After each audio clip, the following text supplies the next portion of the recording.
And we'll see that tomorrow, won't we? I think so. Yeah. Yes. So, Yes. yeah, very good. Committee questions for Barb? All right, seeing none, I guess you're good. Thank Okay. you. Thank you.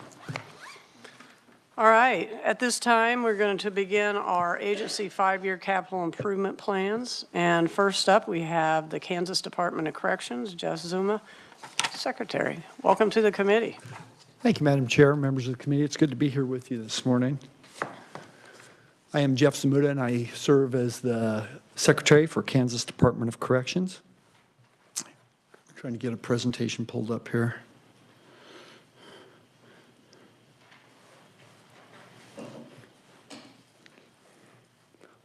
There we go. Thank you.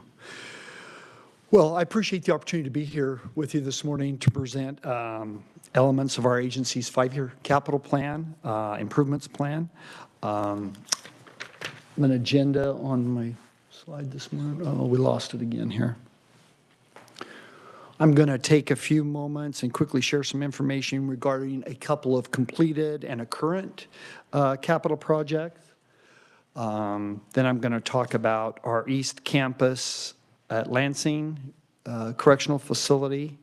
That's the completed project, and then the ongoing project is the support services building at Topeka Correctional Facility. I'm going to talk about some investment in KDOC facilities that have been made or are about to be made to the physical plants. We're going to take a few moments and share information relative to addressing rehabilitation and repair costs. And then I'm going to focus a little bit of time spending the remainder of the presentation reviewing some items of the agency 5-year capital plan, again, focused on those two projects. So the East Campus of Lansing, we opened that this fall and it is occupied. It's not quite full yet, but we're occupying it. It's a renovated 200-bed minimum custody facility that was abandoned when we brought the new Lansing Correctional Facility online. We renovated a unit there and some support structures like food service, programming space. The project was funded in fiscal year 2021. But a combination of the pandemic, some unforeseen construction issues, and the inability to staff the unit when it was ready at the time delayed the opening until this fall. But we're happy to say we're in there. Housing unit is intended to help prepare residents who are getting ready to return back to the community, address substance abuse issues, and provide a work release component. Work release today, our only substantial work release component is located in downtown Wichita. We have about a 254-bed facility down near the Intrust Bank, if you're familiar with that downtown area. We wanted to get a work release facility on the eastern side of the state, so this 200-bed unit is going to help with that as well.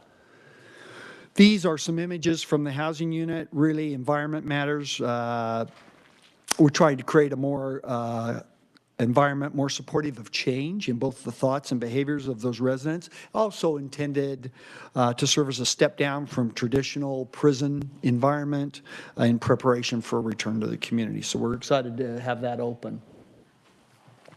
An ongoing project, which I believe we're going to, as the chair referenced, we're going to go out and visit tomorrow afternoon. Appreciate you coming out to do that. It's a project at our facility for women here in Topeka.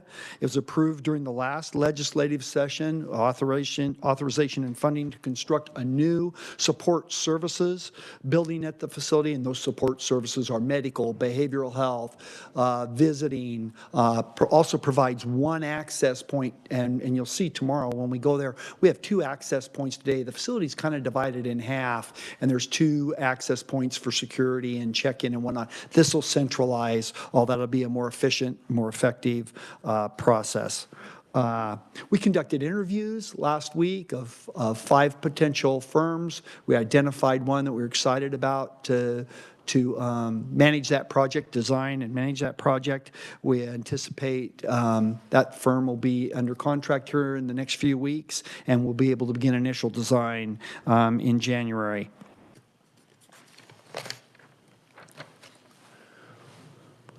This slide reflects some of the recent repair and rehabilitation projects throughout the agency. It also reflects buildings that Kansas Correctional Industries is funding to expand private industry work training opportunities for residents at facilities. Kansas Correctional Industries, in that change order, they are self-funded, generate their revenue for the sale of their goods, their private industry partnerships, and so they cover the costs of not only that parking lot that we're going to go view tomorrow, but also the industries buildings that they build. So you can see all those projects. Those are some of the projects, more significant projects that were addressed this past year. We received funding for repair and rehabilitation projects through the Correctional Institution Building Fund. I believe those are some proceeds designated off of the gaming or gambling fund. Last year, Legislature approved an additional $4 million for funding to help us address more of that backlog of those issues. We're very appreciative of that, and we were just able to take on more projects and kind of get rid of some of that backlog. A little bit more about deferred rehabilitation and repair projects and costs.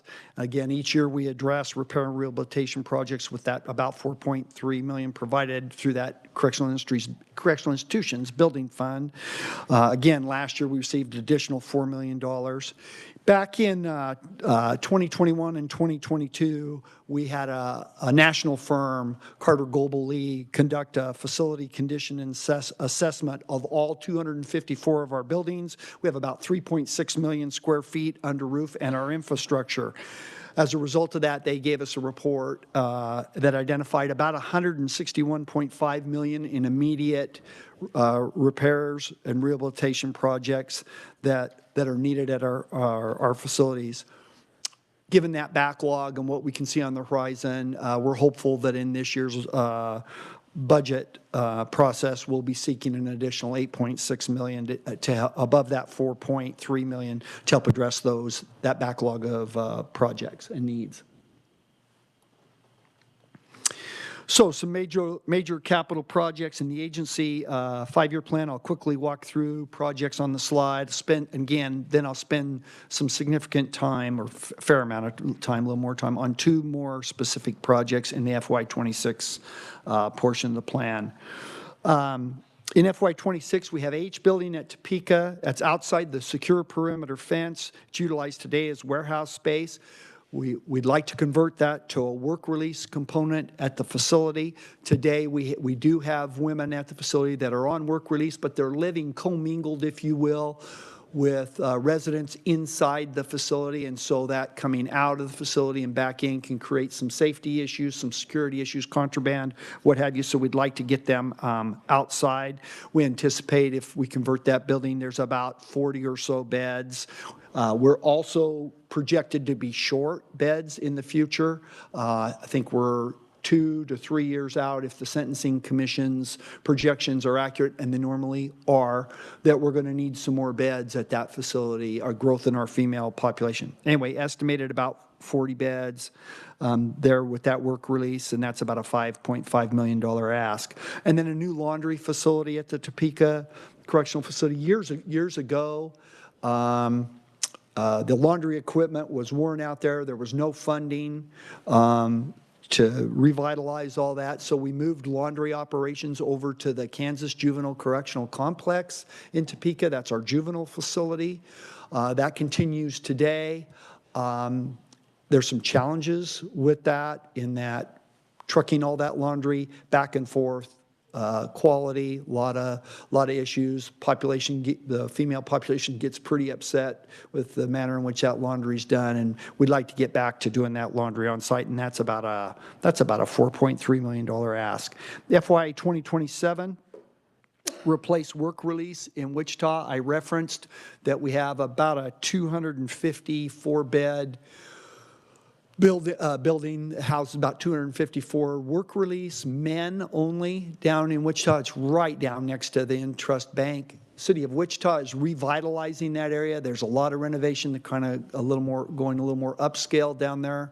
I think the building was built in the early 90s. It's an okay building. It's in decent condition. It's not ideal for work release. The design isn't really for that. But the city has approached us about possibly relocating, stay in the city of Wichita, but relocate out of that downtown area. We've probably been talking to them off and on for 3 years about that, had some back and forth and the feasibility of that and what that might cost. If we move that facility and if the state were to cover the cost of that, we anticipate that's about a $50.8 million cost for that. Also in FY 2027, renovate an unused building on the campus of the Kansas Juvenile Correctional Center, KJCC. Years ago, a new facility was built. Some buildings were abandoned. The old administration and school building sits there today. It's in pretty decent shape. It's outside the current facility fences. We really need to, at some point, get to a centralized staffing building, training building for our staff. It allows us to centralize our training, be more consistent. Everybody hears the same message. That kind of thing. So at some point, we'd like to renovate that building. That's about $13.7 million. And then in FY 2028, we'd like to add a vocational building at the Kansas Juvenile Correctional Complex. You know, we have residents at that facility up to the age of 22. They can stay there by statute. I think the average age is a high percentage of the residents are 16 or above there today. So we do a lot of education. We do some vocational training with them. We'd like to expand that at some point, enhance that opportunity, get them ready for work opportunities, good job skills. That's about just under a $25 million ask. And then at some point, replace a unit at the Norton Correctional Facility. We have a unit that is older. It was built, I want to say that was a hospital or maybe even a behavioral health hospital back in the day before it came to us as a correctional facility. This unit has got some real issues with it. We've had it offline for 2 to 3 years, in part because of the inability to staff it, but in part because of the design, lines of sight, and then the condition. So cost for that would be about $48 million. That's in FY 20. Mr. Secretary? Yes, I think we're going to pause just a little bit for minutes, or Yeah. for some questions. You bet. You've raised a lot of things here. I have a quick question before I defer to Representative Delperdane. The Wichita work release. So I'll just tell you, I was a county commissioner when we built Entrust. And I wanted that gone 20 years ago. So I'm glad to hear there's some movement on that. I mean, it's probably too early to say, but because does Wichita or anybody that you've been in conversation with have ideas of where that might go, and so that you don't get into an NIMBY problem, but also I believe they need to be down in the downtown area because they need to get bus services and things like that.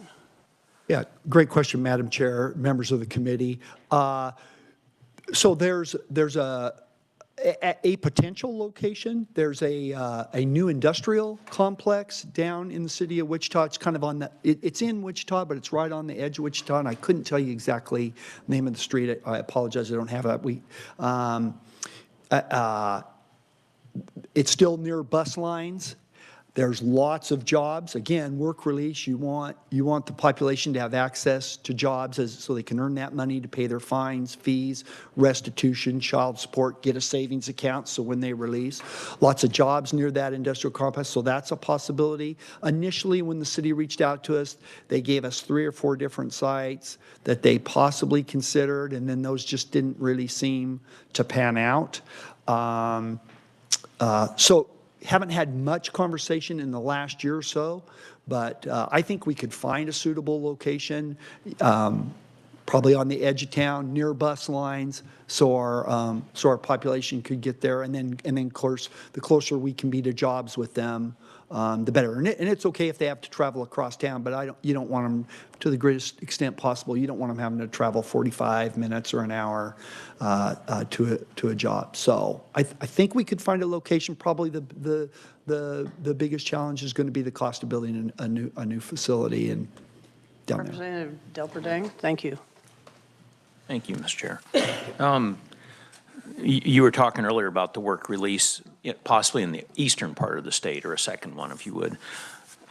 Through the years serving on corrections, I've heard more and more comments about as the inmates get closer and closer to the release, or they graduate up to the work release, they're shipped down to Wichita. So that kind of increases the amount of inmates who are then released in the Wichita area versus other parts of the state.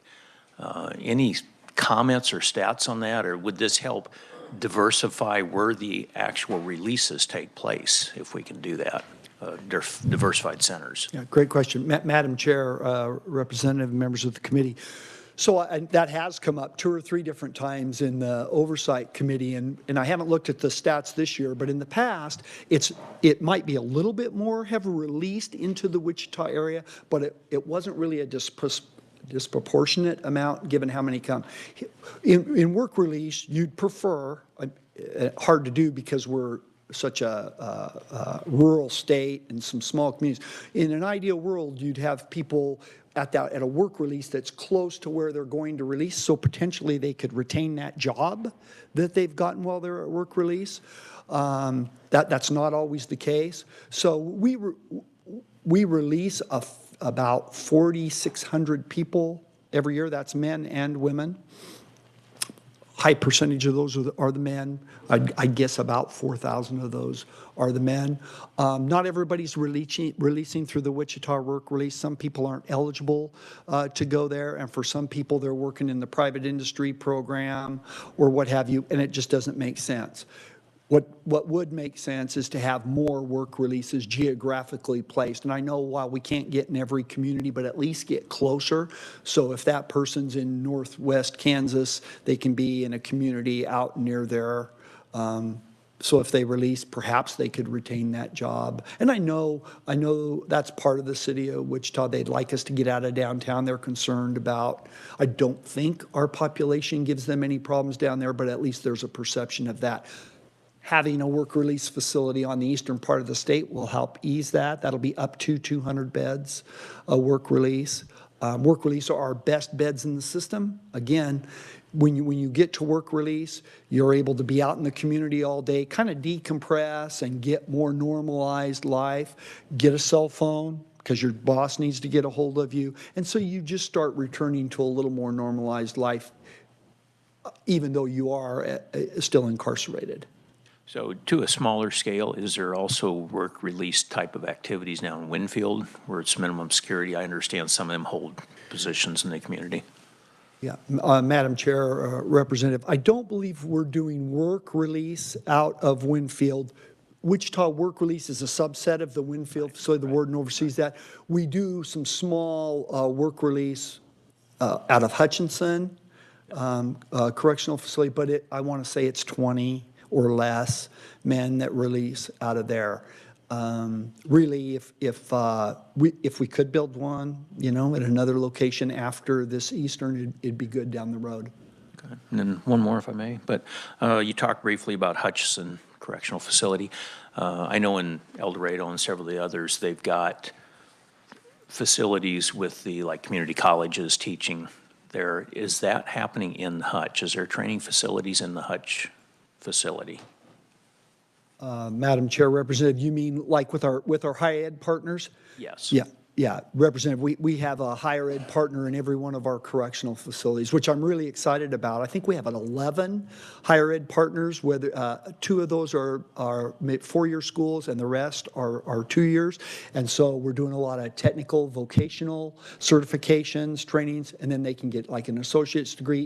In a few instances, people have gotten a bachelor's degree. So we want to pair that education with a work training opportunity, work at private industry or get out and work release or a little bit of both. And we find that the number of people returning back to prison goes down significantly if we're able to do both of those. Thank you very much. And I may have missed, when you say a east facility, you haven't named the area, or did you? Madam Chair, members of the committee. So this East Campus that I referenced on a previous slide that does substance use, we're also doing work release out of there. It's limited work release I know, today. but the location of the. The location is on the grounds of our Lansing Correctional Facility. If you're familiar with Lansing, where we have the new facility or the old original high custody facility, if you go a little bit east of there, up on a hill, it's probably maybe a quarter to half a mile away. Those buildings were abandoned when we built the new facility.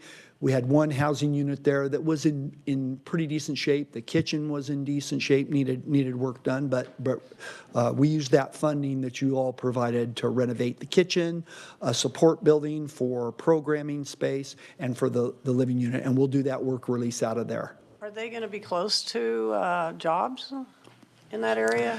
Like, I mean, if we gave them gold-plated faucets, could we put it in Johnson County?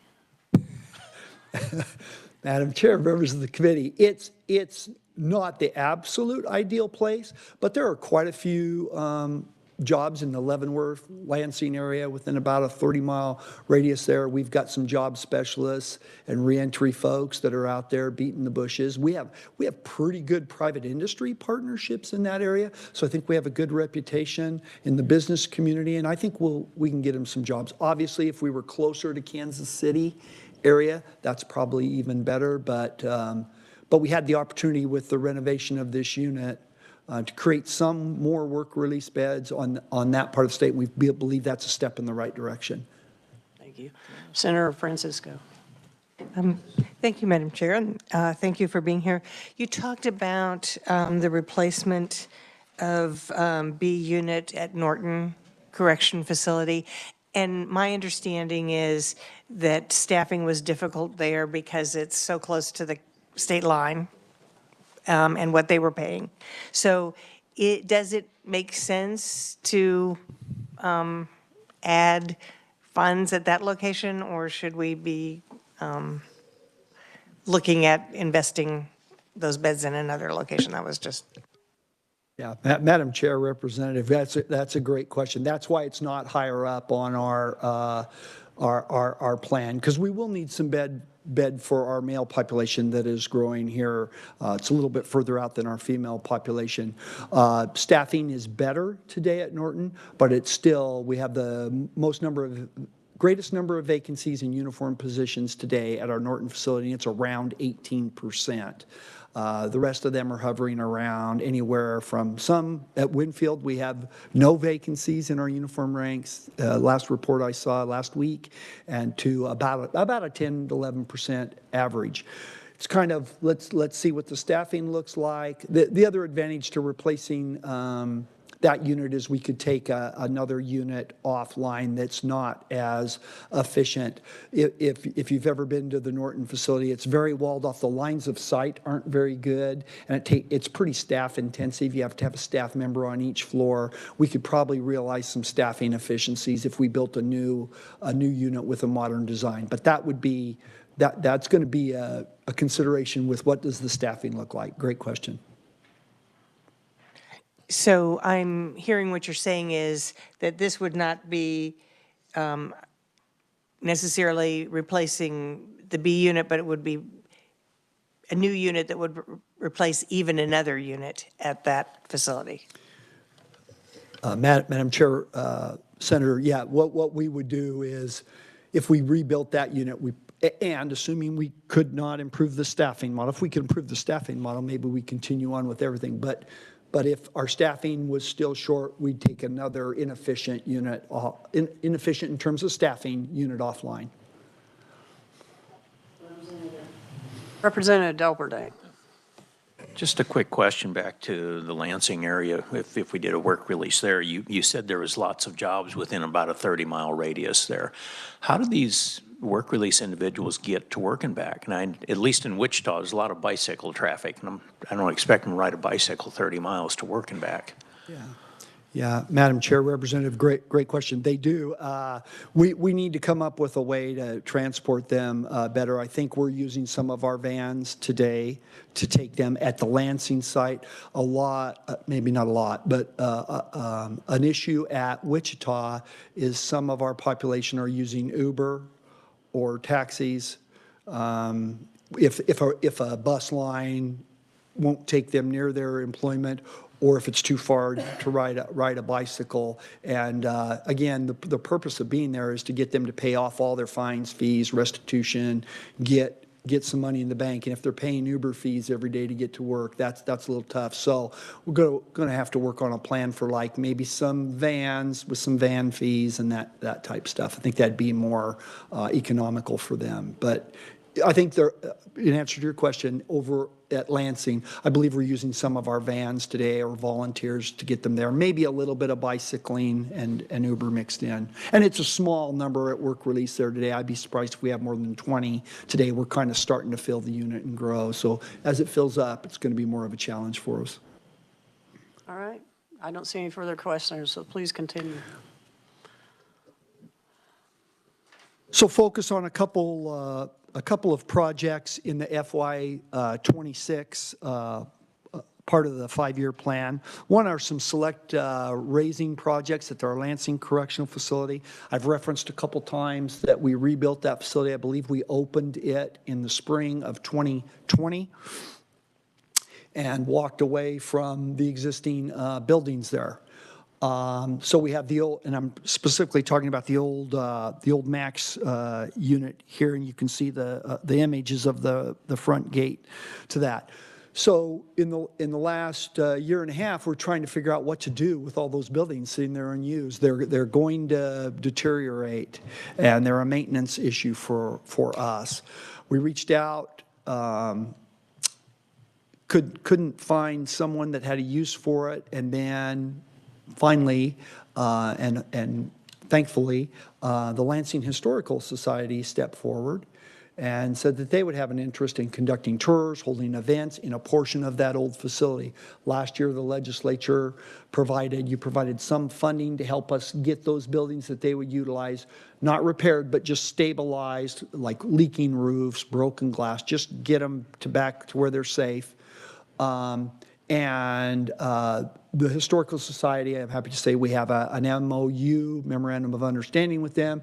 They're in conducting those tours and whatnot. So they're using probably say 40% of those buildings that are in that old Max unit. No plans to expand that, really doesn't make sense. So on the east side of that Max unit towards the newly constructed facility are some additional buildings that we've got to do something with at some point. So we'd like to demo them. I don't believe there's any interest or historical value really in any of those buildings. Demo them, take out a portion of the stone perimeter wall for the facility. That gives us room. Many of you have heard me talk about the career campus at Lansing. We have that project on the horizon. That's where we would place the career campus. If we demo out that stone perimeter wall, the current warehouse is kind of built in as part of that wall. We would need to replace the warehouse as well. The raising project to demo those buildings, part of that wall, we estimate that to be about $5 million, and to build a new 30,000 square foot warehouse is about almost 5.43. And then a very big, significant project that's in our FY 26 plan is to rebuild construct a new facility to replace the Hutchinson Correctional Facility. Just a little bit of history about the existing facility. Construction began in 1885. Was known as the Kansas State Industrial Reformatory. Another cell house in 1906 and became the Hutchinson Correctional Facility in 1990. Today, it's our third largest male correctional facility with about just under 1,800 residents. at both the main complex, the central, what we call the central unit, and then it has two satellite units. One's a medium and one's a minimum unit, and we refer to those as the east and south unit. So there's some facility issues there to the physical plant. And you can see some of those on the slide. I'll address those just quickly. Very small cells. We have about almost 600 beds that are in cells that range from 40 square feet to 48 square feet. The American Correctional Association minimum standard for square footage in a cell size is 70. And the image on the slide is of one of our staff in one of those small cells. Not a lot of room in there by the time you get a bed in there and you get a combination toilet sink in there. Temperatures in the living units, the heating systems there are old, inefficient, and they're not much cooling systems. There's a couple areas that are air conditioned. Probably 90% of that facility is not. And in July and August, temperatures will get up to 85, 90 degrees in those living units. That creates a safety issue with the population getting agitated from the heat where they're confined, and for our staff who wear a lot of gear, and as they're working an 8-hour shift, they can perspire. I've had officers tell me they lose 10 to 12 pounds in a shift because they sweat the entire shift. So it's hot in there. And then we have the American with Disabilities Act, that obviously something initially built in the late 1800s isn't in compliance with that. We're grandfathered in on the ADA because we haven't done any major renovations at the facility, but at such time, if there was major renovation, we'd need to bring the facility in compliance with that. Like to add that we had legislators come and visit the facility this past September. Madam Chair, you were one of those, and appreciate you coming and looking at those, the people that did. I think you got an appreciation for some of the issues there. So we're pursuing constructing a new facility in Hutchinson, replace the existing facility. It's antiquated, inefficient design, creates some safety and security issues, ineffective heating and cooling systems. Some mechanical systems are old and they're really not supportable anymore. Extensive repair and replacement costs if we were going to try to do anything. Again, I referenced earlier, we had a national firm, a contractor that conducted a facility condition assessment of the facility, and they indicated, and I'll quote from their report, the overall condition of buildings is fair to poor, and due to various stages of decline, total renovations would be costly. The contractor also noted the facility is over a century old. We recommend these facilities be considered for replacement rather than renewal. Estimated cost to construct a new facility there is about $453 million. I can tell you that that's an estimated cost. Those construction costs just seems like they escalate faster than you can anticipate. We also anticipate, if we're able to rebuild the facility, adding some beds there at Hutchinson, probably about 400 beds. Again, we're going to need some beds somewhere in the future based on the Sentencing Commission projections, probably about the time, if we receive funding to this, about the time that this would be constructed and online is about when we will need some more beds. That would put the estimate new total number of beds at just under 2,200. And if it was you can see the debt service on there for 20 years. If it wasn't 100%, just pay for it. That's my presentation, Madam Chair. Thank you for the opportunity again to appear before you and the committee, and I stand for questions that you may have. Thank you, Mr. Secretary. I was just curious, I know we get these numbers from time to time, but what's our trend looking like as far as the amount of beds that we have available from, is it month to month that you look at, or? Yeah, Madam Chair, members of the committee, I look at our population daily because it's that important and try to trend it. So I would tell you from January 1st through the end of September, we grew by about 600 adults in our system. So we were averaging just about 60 a month. Pleased to say in October and November, that has dropped. We're, I think, at a -4 from October 1st to the end of November, which is the first time we've seen that since the pandemic. I think I've explained, many of you have heard this before, our population in the spring of 2020 was about 10,100. We were at max. If you'll recall, we had about 120 men out of state in Arizona in a private facility operated in Arizona at the time. Then the pandemic hit and kind of the court shut down a little bit and law enforcement took a different tact, and the population just dropped and dropped and dropped and dropped, and we were down in the 8,500 at a low point, which provided some relief. Challenge with that is when that relief came, we were also super short of staff, so it was welcome that we had a reduction in population. We collapsed our footprint, closed a number of housing units, a couple of which remain closed today. One is in Norton, and I believe we have one pod still closed at our Lansing facility. So, but it's grown. Since at the end of the pandemic, somewhere in 2022, it has just steadily climbed. And again, I think we're at about 9,600 adults in the system today. So we probably have a capacity of about 10,300, maybe it's 10,004, I apologize. So, you know, we've got 800 beds. We're gonna max out our capacity at the women's facility that you're gonna go visit tomorrow before we do in our male population if the Sentencing Commission projections hold true. Kudos here to Director Schultz and his staff. They're usually within about 1.5% to 2% of accuracy on those projections. They have a great formula for that. So I'm guessing they'll be pretty close to right on the money. So we have some capacity today. Our staffing is better with the exception of Norton, and we're just trying to forecast.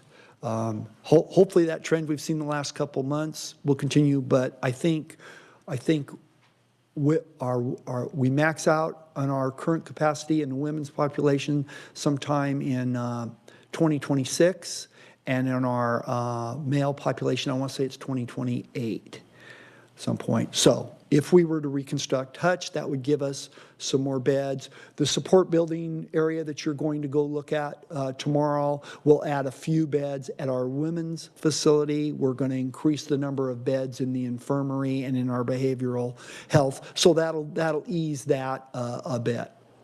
Hope I answered that for you. Thank you. Any other questions for the Secretary? Senator Reddy. Thank you, Madam Chair. Thank you for the presentation. I was wondering, for a correctional facility, what is the average stay for an inmate? Madam Chair, Senator, I'll get you the right number. I want to say that we have a number of people stay about that 3 to 5 year period.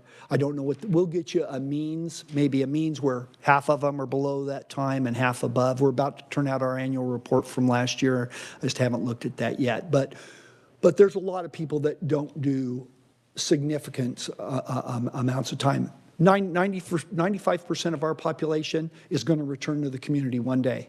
One day. Right. Some of them it's longer than others, but they're coming back to the community. Thank you, I appreciate it. Senator Francisco. Thank you, Madam Chair. You haven't mentioned this, but it has been a topic of discussion, I think even in the paper, that many people, or a number of people are hoping that a nursery facility could be established, especially at the Women's Correctional Facility. Just the information about how important it is for very young children to, if possible, be with their mothers. I don't know if you have any comments about that. And I have heard that the correctional facilities have been supportive. Madam Chair, Senator, thank you for the question. Yes, we are supportive. We would like to see a nursery. There's other correctional systems, and the one that comes to mind, I believe Nebraska has had a nursery for a little while. I think Missouri Department of Corrections has started one, but I don't know if that's even occupied yet. A couple months ago, last I knew, they weren't operating it, but that may have changed.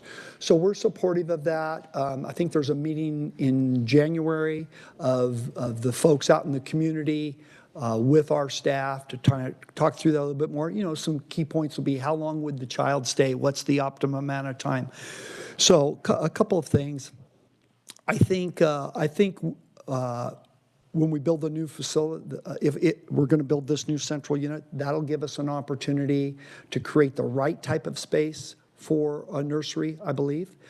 In the interim, we'd like to try to find some space in the existing facility that's next best thing, if you will. Again, it's got to be right. If we can do that, we won't wait for the support services building to be built. So some policy, procedure issues to work through, and then just finding some right space. And I would imagine we need maybe 6 spots for mothers and their children, depending on the length of stay of those children.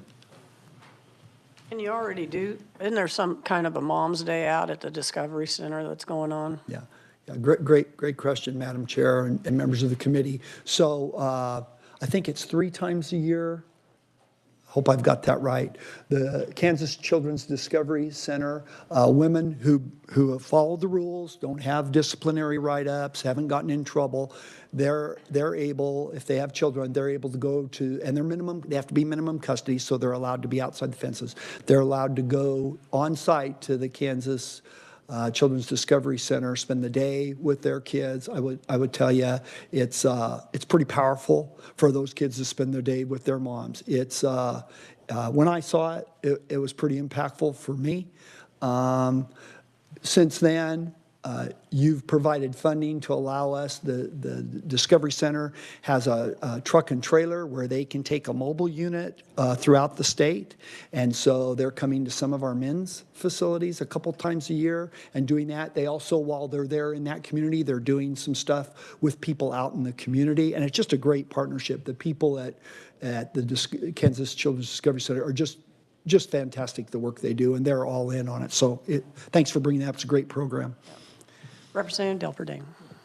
I remember back when we were hitting those numbers you mentioned, about 10,100, pushing toward the 10,200 range. But during COVID, did we have a predetermined or purposeful early release program in order to get the individuals out of the confinement areas? Is that part of why the population shrunk, or is it just because the courts were closed? Yeah, Madam Chair, Representative, great question. During the pandemic, we looked at what would a potential like house arrest type program release look like, and we really didn't find a lot of individuals that we thought would be good candidates for that. Again, public safety is kind of the first.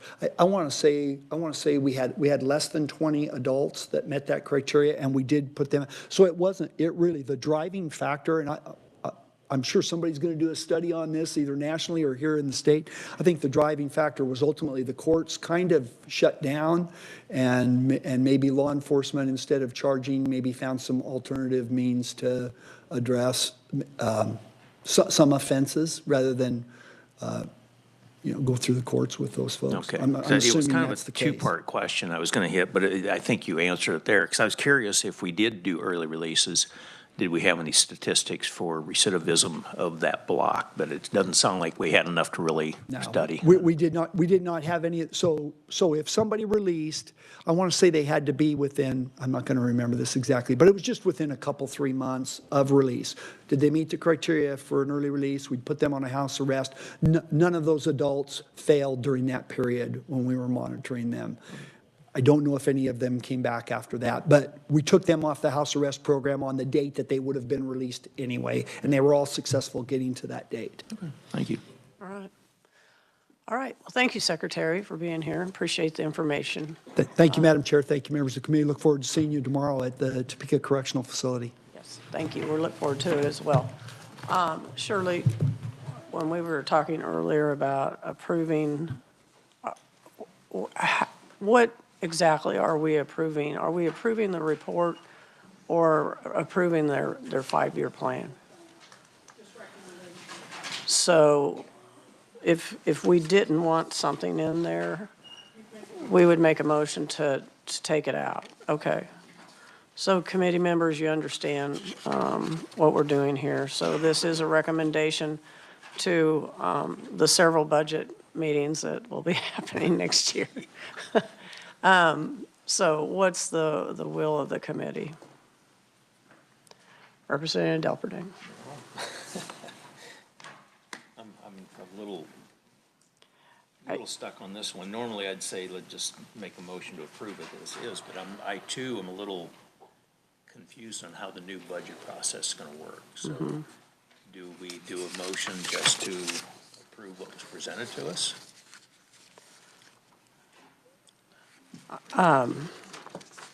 Senator Francisco? Oh, I'm sorry. Thank you, Madam Chair.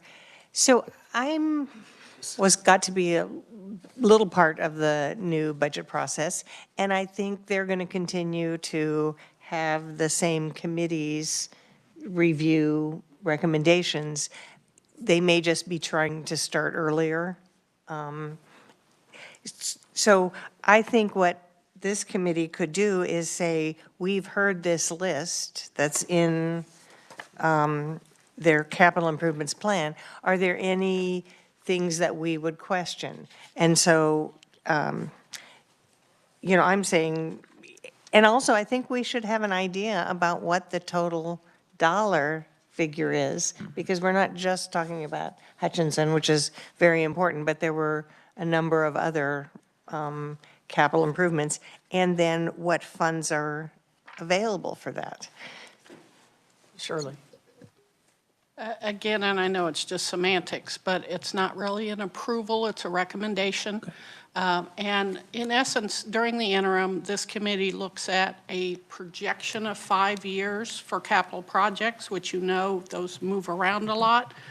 During session and the new budget is for what's going to be in the appropriation bill, which is just current year and budget year, which this is a projected 5 years recommendation from the committee.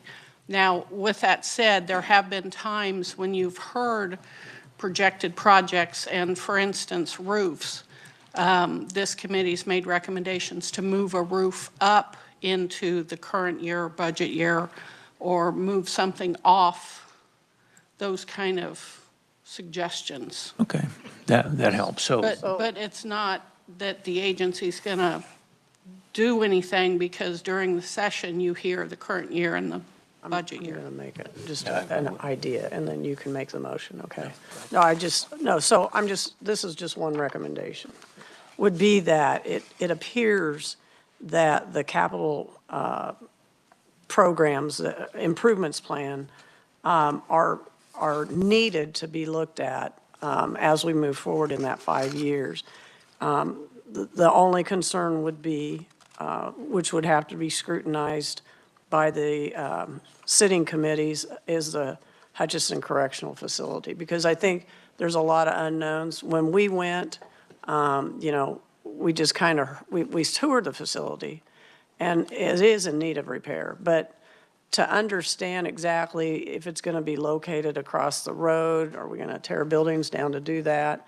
Those are a lot of unknowns out there that could add to the expense. So I'm just looking at something like that, unless somebody has something else. I mean, I look at these requests, and I think they do need to be looked at, so they do need to move forward. But of course, the big tag there is the Hutchinson Correctional Facility.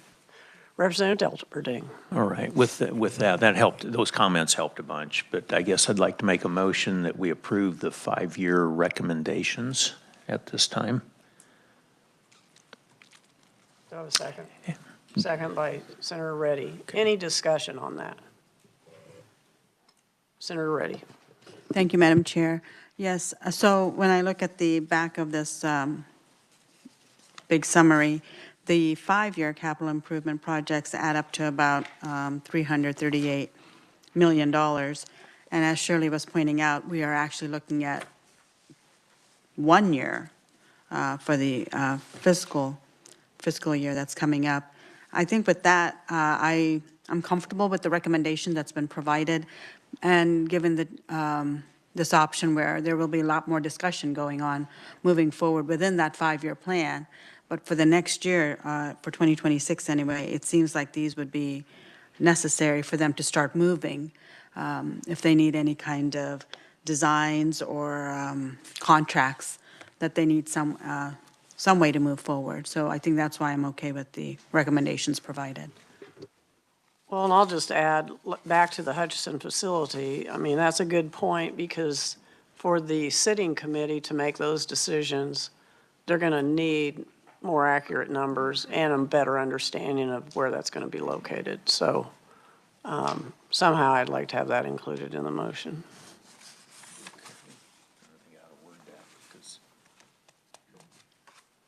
Okay, and I agree with what you're saying. I'm also looking at the Hutch facility, that project at this time appears to be approximately $500 million.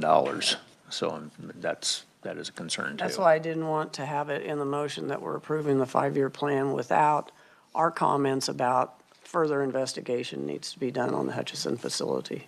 Okay. So if you would you like me to change the motion?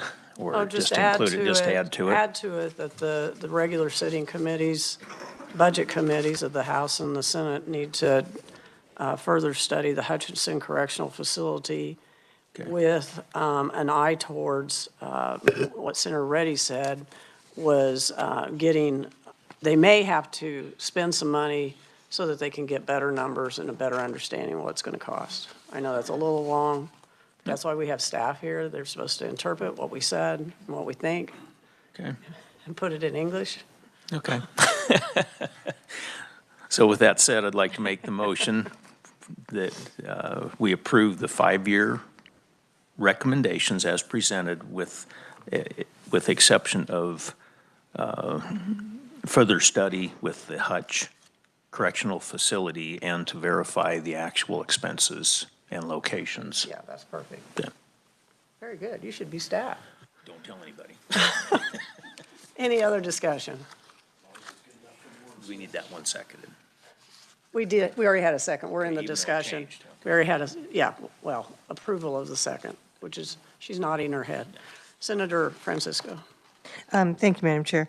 I would just note that even taking out the Hutchinson Correctional Facility dollars from the total request for FY 2026 leaves a significant amount greater than what we have approved in the last 2 years.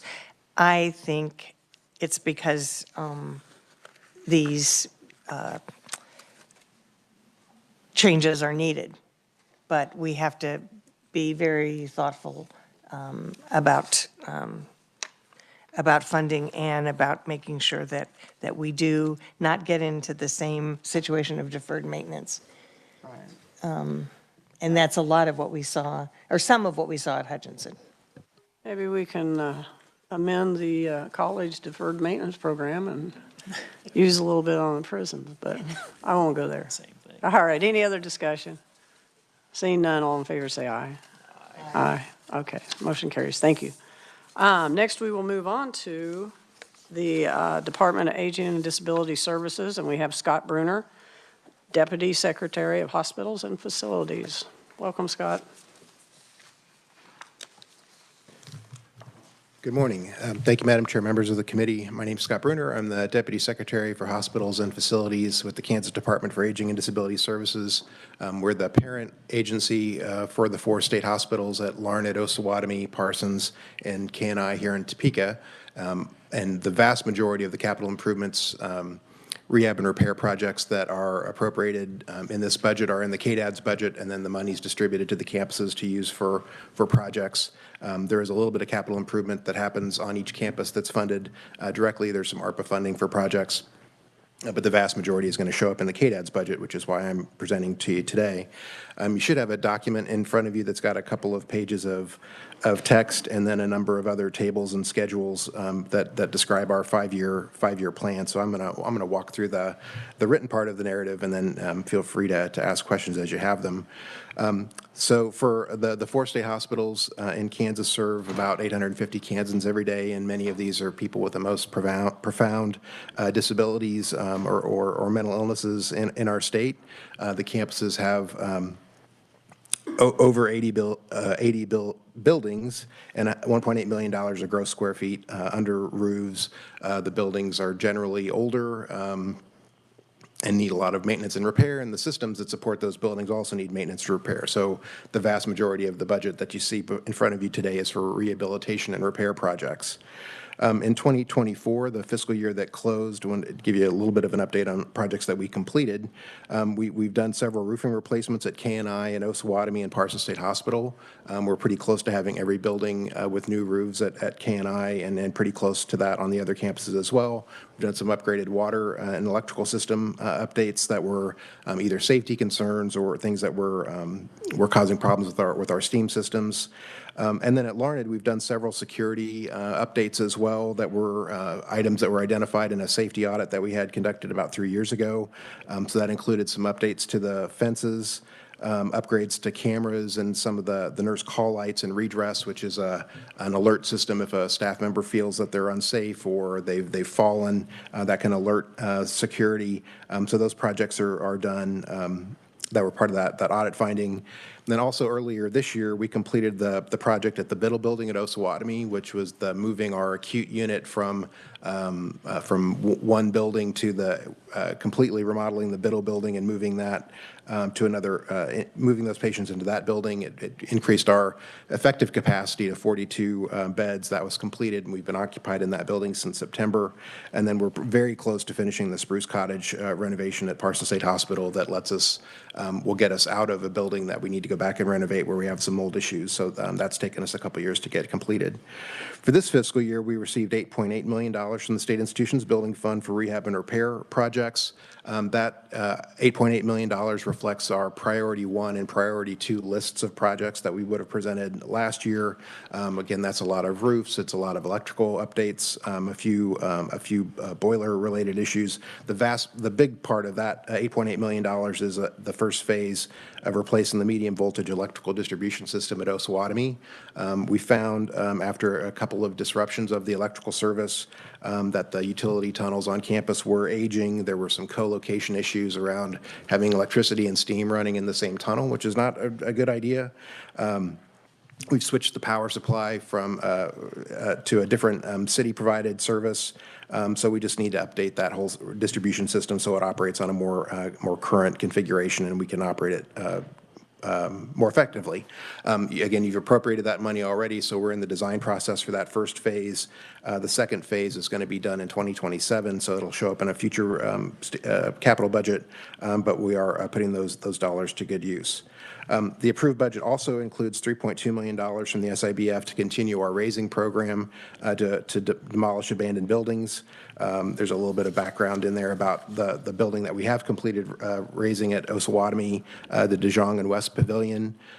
Those projects, from when we originally identified them to actually doing the design and the demolition, the costs went up pretty significantly, so the money didn't go quite as far as we had projected.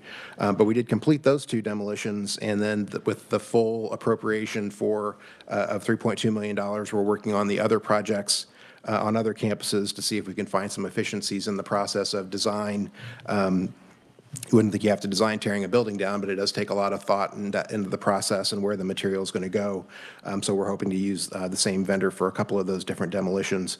Our plan is to raise the Giel and Capper buildings at Larned, the Chestnut building at Parsons, and Rush and Carmichael Pavilion at Osawatomie. Those are the 2 larger buildings there. They're in bad shape. They've been on a raising list for a while, but so having all of that money locked up and letting us manage it, should get those projects complete over the next couple of years. The design is well underway for the raising of the buildings at Larned and Parsons. The phase that we're at right now is trying to figure out where to put the demolition material. We were in discussions with the Department of Health and Environment about disposing most of that material on our campuses in places where we've got space. Our issue is that we've done this a couple of times, and KDHE has a rule under statute that you can't have the same demolition site on the same site more than twice. So we're asking them to give us some, think through the process and see if there's an exception that we can get, that where we've still got space and it's safe to dispose, that to use our own property instead of having to truck material off to another site. Scott, would you say that again? You So can't have- there's a state law that directs KDHE to not approve a building permit for a demolition site or a demolition disposal site on the same property more than twice. And there's no look-back period, so from the life of our campuses, we've torn buildings down and disposed property through, with KDHE-approved permits more than twice on each campus. So we're asking for an exception. I'll have to try to remember to ask them why they have that rule tomorrow. It is in statute, and so No, there, but it's just interesting to see how it came about, so I can look it up. I have a curiosity about that. My more immediate concern is to see if they can give us an exception so we can keep moving forward on the projects. Again, where it's safe, we're not talking about creating a dump on the campuses, but in places where we have a safe place to dispose. That's the exception that we've asked for. And they've been good to work with, and they actually raised it with us that they wouldn't be able to do this, and to see what an exception process would be. It's been collaborative, but there's limits to what they have statutory authority to exempt. But those projects are moving along. For fiscal 2026 and our request for the next fiscal year, we've got $6.9 million in our phase one, or priority 1 and priority 2 projects. On the lists that you've got in the schedules behind, the written testimony shows kind of what those projects are on each campus and how they add up. So the first $3.4 million or so are the most urgent of those projects. The other $3.5 million or so are what are priority 2. And we've asked for that as an enhancement in our budget request to the governor to move those forward. And I'm happy to go through those projects in more detail if you'd like. But the easiest way to find those is the last, I think, 2 or 3 pages. It's broken down in just the 26 projects for each campus. Our other new requests as enhancements are listed as starting with priority S4, which is a remodel of the Cottonwood Resource Center on the Osawatomie campus for about a little over $2 million. That building hasn't, we've done some roof work and we've done a couple of window replacements that were about safety and security, but it hasn't been remodeled significantly since it was built. It's a patient recreation building that has a library and a TV room and some game areas. As we've finished the Biddle building and have vacated some of the other spaces, we found that we need more treatment space for patients and recreation space for patients where they don't have it on the unit themselves. So having some updated spaces for those activities would help us with our treatment approach. And so that's the request there for Cottonwood Resource Center. Priority S5 is a remodel of the Special Services Building at Osawatomie and office expansion at the Mycosexual Predator Treatment Reintegration Facility. The Special Services Building is where our IT and training departments are housed. One of the things we found as we plan to raise the Rush and Carmichael pavilions, those buildings are used for medical record storage. When we tear them down, we can't use them for storage anymore. So we want to use, get the roof tightened up, get some of the windows tightened up, so that building is completely tight to the weather for record storage, and it's just a better place for the IT department to work if they're not worried about water leakage. And then the Myco House, they just run out of office space for the work that they need to do there. So the project estimate for those two is $926,000. The last 2 projects that I wanted to brief you on are more significant enhancements to our program. Priority S6 is to do a significant remodel of the Adair building at Osawatomie. So the Adair building is where we had housed our acute care, so the certified component that we could bill CMS for at Osawatomie State Hospital. It has 2 units, the A and B buildings, or A and B wings. Each wing has 15 patient rooms. Right now, we use them as mostly as double occupancy, but we found that design didn't work very well. We couldn't keep the capacity at 60. We had to be smaller. So what we've done is remodeled the Biddle building, and we've moved all those acute patients over to that new space and completely vacated the Adair building right now. What we'd suggest in this enhancement is that we would remodel starting with the A unit on Adair, similar to the kind of deep remodel that we did at Biddle. New flooring, move some walls around, update the nurses' station, new plumbing, new HVAC, update the common patient areas and treatment rooms to meet some of the newer standards. And our goal would be to move all those to single patient rooms and use them that way. So we'd add about 30 beds over the life of this project as we remodel both the A side and the common area first, and then move to the B unit in the fiscal 27 budget. So that would actually be an expansion of bed capacity at Osawatomie. We've got the 42 beds in Biddle now. This would add 30 beds to the census if we did that remodel. Right now, that building is vacant. We're not planning to use it for any other purpose. So the opportunity to remodel it is a good one if that's the decision if the governor recommends it in her budget, or if you all would want to consider that as well. And for those of you that were on the bus tour and you saw Biddle, that may give you a little bit of a sense of the kind of remodel that we'd want to do in terms of both the look. We'd learn from what we did there in terms of systems and treatment spaces. So that's the kind of remodel that we'd be wanting to do at the A building. And then the last item, just to brief you on, during this plan period, we're constructing a new hospital, a new state psychiatric hospital in South Central Kansas and South Wichita. That's been in the budget. It's been discussed quite a bit. We didn't have it anywhere in the capital budget until this year. So we did want to make sure it was part of your review process going forward. So that's the last project that's identified. Again, that project's been authorized by the governor and by the legislature. We've got some spark funding for that project in state general fund appropriation, so we're not asking for anything in this budget. We're just reporting and making sure you're up to date about it. We've entered a memorandum of understanding with Sedgwick County. The county's going to be building the building, constructing the building, that's cleaner, for us, and then when the building's substantially complete, they'll turn the ownership over to the state and we'll operate it as a state hospital. Again, we awarded $25 million of spark money to Sedgwick County for land acquisition and construction. And again, we'll take the building over once it's complete. It'll be in the capital improvements plan. We'll keep showing it. Again, hopefully we don't have to show any renovation or rehab and repair as the building is new, but we'll keep you updated as we move through that project. The most current update, just not anticipating a question, but just to answer it in advance, we've been meeting over the last year and a half or so on the design process. It's going to be a 104-bed hospital for acutely mentally ill adults. 52 of the beds will be for forensic patients, so criminal defendants who need their competency to stand trial evaluated or restored, and 52 beds that are acute for people in mental health crisis that need the highest level of inpatient care. The buildings, we've got a location at the corner of MacArthur and Meridian in South Wichita.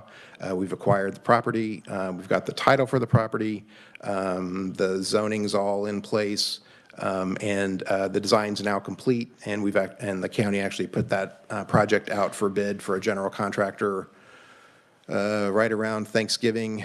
We got the proposals in at the beginning of December, and we've made a recommendation, the county's made a recommendation to the county's bid board to award that contract to a general contractor. The county commission will be taking that up on Wednesday. So by the end of the year, we expect to have a general contractor on board and be ready to start construction early in 2026, with about an 18-month timeline to build. First patient admitted January 2027.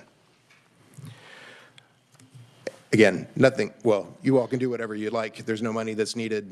There's no additional authority that we need. I'm happy to give you updates about the project, but we did want to make sure it's captured in the capital budget going forward because that's the right place to have it. Madam Chair, that's my presentation. I'm happy to answer questions or go back to anything that wasn't clear. Questions for Scott? Senator Reddy. Thank you, Madam Chair. Yes, thanks for the presentation. I was just looking at this sheet that you gave us on page 9. I'm not very familiar with Parsons State Hospital, but on 9 you have install fire sprinkler system in Elm and Holly cottages, and then Hickory and Willow cottages, and the cafeteria for a fire sprinkler system, and another one in Oak, Cedar, and Pine cottages. So are these old buildings that didn't have a fire sprinkler system, or are you updating a fire sprinkler system? Most of those are holly, oak, anything that's got a tree name in front of it's one of our patient cottages. Most of those, when they were built, didn't require to be sprinkled. As we've renovated some of them, we've gone back and put that in, but we just want to catch that up where we've maybe done a cosmetic touch-up of the building, but we didn't go in and do much with the plumbing. We want to put sprinklers there. Our cafeteria building, we don't really use much as a kitchen space for serving patient meals, but we have had to use it more through COVID. But it also isn't sprinkled, and that's just a safety issue to have a large commercial kitchen without a sprinkler system. So we think there's some efficiency in putting that project all out at once and doing it at once, even though it's a lot of different buildings. But the reason's because they weren't sprinkled originally when they were built. I have a follow-up, if you don't mind. So is this also required by code? It would be if we're remodeling the buildings otherwise. And so we're not planning to, we've done some cosmetic and functional remodels at almost every cottage except for Elm in other phases. So we're not planning to go back to update those buildings significantly. So we would be bringing them up to code with this project, not as part of something else. Okay, thank you. All right, well, glad to see the progress on the South Central Kansas Hospital. I thought that, you said 52 beds on both sides. Thought we were just building out the shell. I don't know how it ended up in the budget. Last session, you added, the legislature added $26.5 million to let us build the full design. So we're building, we did do the design to be flexible so we could have the full envelope built and then we could go back and refit, but you appropriated additional funds, Okay. so we're going to build the full 104. Okay, thank you. Fully equipped, fully ready to go. All right. Other questions? I don't see any. Thank you, Scott. Okay, thank you. So at this time, we will, well, I guess I need a motion to Senator, sorry to insult you, Representative Okay. Dupler James. Okay, thank you, Madam Chair. In light of the testimony here where it did not appear to be any additional or new funding, I'd just like to make a motion to approve the 5-year recommendations as presented. Have a motion. Second by Senator Francisco. Discussion. Seeing none, all in favor say aye. All right, motion carries. That was easy. Yeah. Next, we'll have the Department of Wildlife and Parks, and Christopher Kennedy, Acting Secretary, is here today to present that. Welcome to the committee. Thank you, Madam Chair and committee members.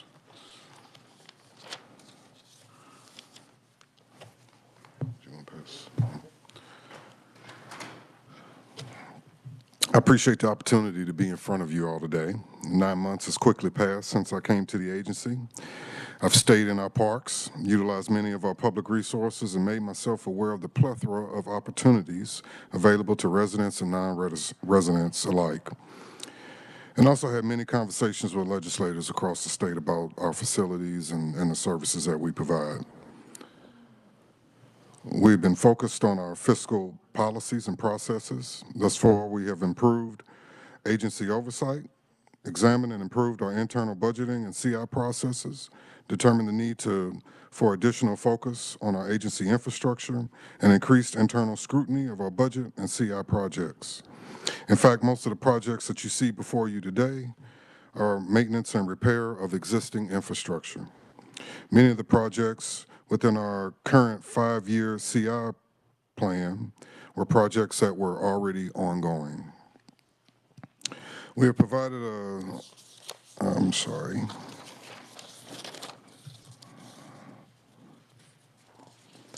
I know this is one of the most complicated budgets that you all typically see, but I wanted to give you just a quick idea of the resources that we're managing across the state. And so we've got 29 state parks that we manage. We've also managed public lands, roughly about 450 miles of roads and trails, 66 bridges, 940 public facilities, 500,000 acres in public lands, and roughly 675 area signs on those public lands. We've been focused on our fiscal. We've already provided a variety of documents, and they include an updated spreadsheet outlining our CI budget and projects, project descriptions, and a Flint Hills Trail project summary. And I felt like this would be a good project for us to go through, since we absolutely do not have time to go through all of those. But it's a good representation of the complications that we deal with as we do construction across the state. I would like to emphasize that due to the nature of our business, that there are many unforeseen challenges that require that we be flexible with our timing, process, and approach. Some of these challenges identified thus far include funding sources, as most of our projects are federally funded and requires us to match from our state fee funds. This is not only true for our CI projects, but this is also true for our operating budget. This is also complicated by timing of when we receive our federal or grant funding. It emphasizes the need to continue improving our planning processes. We have also had continued discussions with the Department of Administration in an effort to improve our workflow and internal processes to keep projects moving and on track. Emergencies are also a challenge. Just as an example, just for this year, we've had to replace HVAC systems and had major electrical issues in one of our buildings. These types of emergencies not only apply to the buildings that we manage, but it also applies to the parks and public lands that we manage as well. I'm extremely proud of our staff, our field staff, our administration staff, as they are enduring process change and consistently ensuring optimal conditions for the species we manage and the citizens that we serve. These public resources and services are a major state attraction and are utilized by residents and non-residents alike. We are already noticing better communications, which has led to faster delivery of our products. This year, out of the $37 million in projects that were submitted, $33 million are already in progress. Historically, this agency has only completed 11 to 17 million per year. The increases that you are seeing in expenditures are from last year, and primarily due to the RAISE and SPRINT grants for the Flint Hills Trail and additional visitor centers. Out of the $120 million budget, $37 million is for our CI projects. Our vision is for us to manage our parks and public lands to reflect the best resources that the state of Kansas has to offer.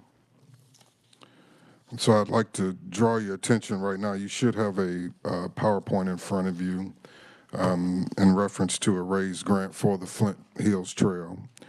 And basically, this trail will connect communities and cultures and landscapes across the state of Kansas. The estimated project cost was roughly about $27,200,000. Of that $27 million, $24.8 million was received in grant funding for the completion of this project. The project will complete 40.5 miles of trails in 6 phases of the Flint Hills Trail. The project opens and constructs the western 27 miles of the trail from Council Grove to Harrington and completes infrastructure improvements and additional 13.5 miles. By expanding an active transportation option and project facilities and improves the health and mobility outcomes and improved quality of life for the trail's 19 communities. The project repurposes former railroad infrastructure and creates alternative transportation use as a trail. It will open the full length of the Flint Hills Trail, 118 miles, making it a part of the 186 miles of directly connected trails in eastern Kansas. The trail provides accessible, active transportation and outdoor recreation. The project improves safety for our pedestrians, cyclists, and equestrians by providing a safe off-road corridor. It promotes economic competitiveness by supporting jobs associated with travel, tourism, and outdoor recreation. Thank you, Madam Chair and committee. I'm prepared to field any questions that you all may have for me. Thank you. So all of your money, because I'm trying to catch up and look through all your documents, is that's these programs that you have in here are federal dollars? Yes, ma'am. Yes, but they require a match and that we obtain from our fee funds. Your fee funds? Yes, ma'am. And what is that match? Percent? It varies from project to project. That's an extremely hard question to ask because we'll get a variety of funding from the federal government, a variety from federal grants. All can require a different match, 75% on some, 50% on others. And so I'd be happy to give you a total of that if you would I was like just to. curious if it was, okay. Yeah, but it's not standard. On this trail, I'm not familiar with it. I haven't ridden my bike for 5+ years, but this is all railroad path, and it appears, is it completed clear up to Council Grove, or what? There are certain sections that have been completed. The PowerPoint that you have offers greater detail on where exactly we are within the particular project. Well, it looks like a solid line from Osawatomie to Council Grove. Correct. On this one. I'm on this one. And then it's a dotted line from Council Grove to Harrington. Incomplete. We are still Correct. working on those. So the other is complete? I would, From, this was originally a 6-phase project. And in that PowerPoint, I think if you look, there should be a graph at the bottom of one of those maps that indicates whether it's completed, in progress, or part of another trail. okay. Other questions for the Secretary? Representative Owsley? Thank you, Madam Chair, and thank you, Secretary. So you said the match for the federal drawdown would be covered under fees, and do you anticipate needing to raise fees, or do you think you can draw down these dollars with existing fee rates? Yes, sir. For the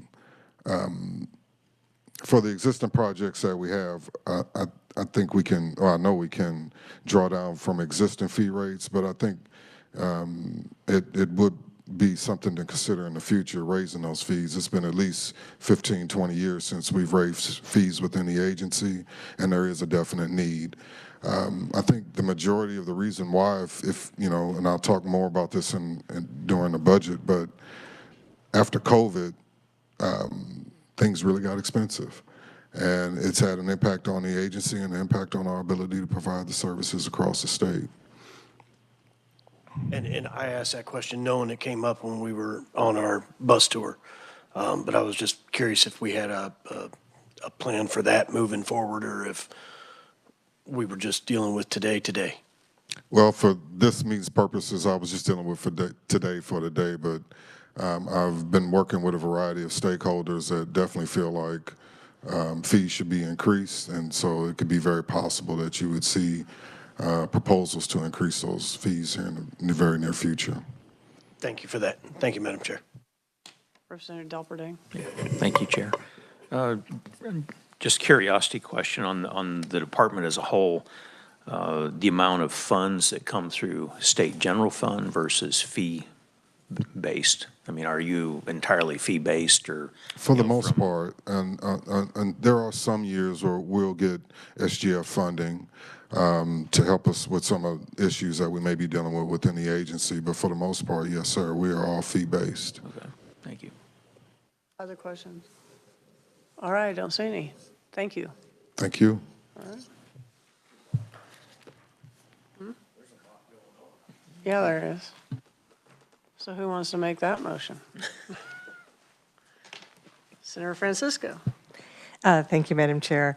I would move that the committee accept the five-year capital budget plan as presented by the Department of Wildlife and Parks.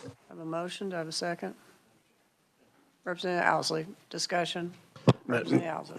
Thank you, Madam Chair. And just back to the kind of new budget proposal with the legislature this year. One thing that wasn't mentioned before was there was a motion made at the end of our last meeting that anything that had been appealed through the governor's budget process was not going to be in the legislative budget moving forward. So I don't know if the rest of this committee needs to take that into consideration, that if there have been any appeals to date, it will not be in the legislative budget being constructed by the special committee. So just a little information as we move on, and maybe the senators could add more to that, or staff, if I'm not interpreting that motion properly. Senator Billinger, did you like to comment? This is just a recommendation we're doing anyway, so I don't think it's an issue. I think it's going to be a new day every day next session. Okay. All right. Any other discussion? Seeing none, all in favor say aye. Aye. Opposed, no. Motion carries. We're a little bit ahead of schedule. I'm going to have us take a 10-minute break, which means in 12 minutes, I'll start the meeting again. All right, so And you do have the minutes? I have it. we'll look at those after lunch. Yep. All right.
Order.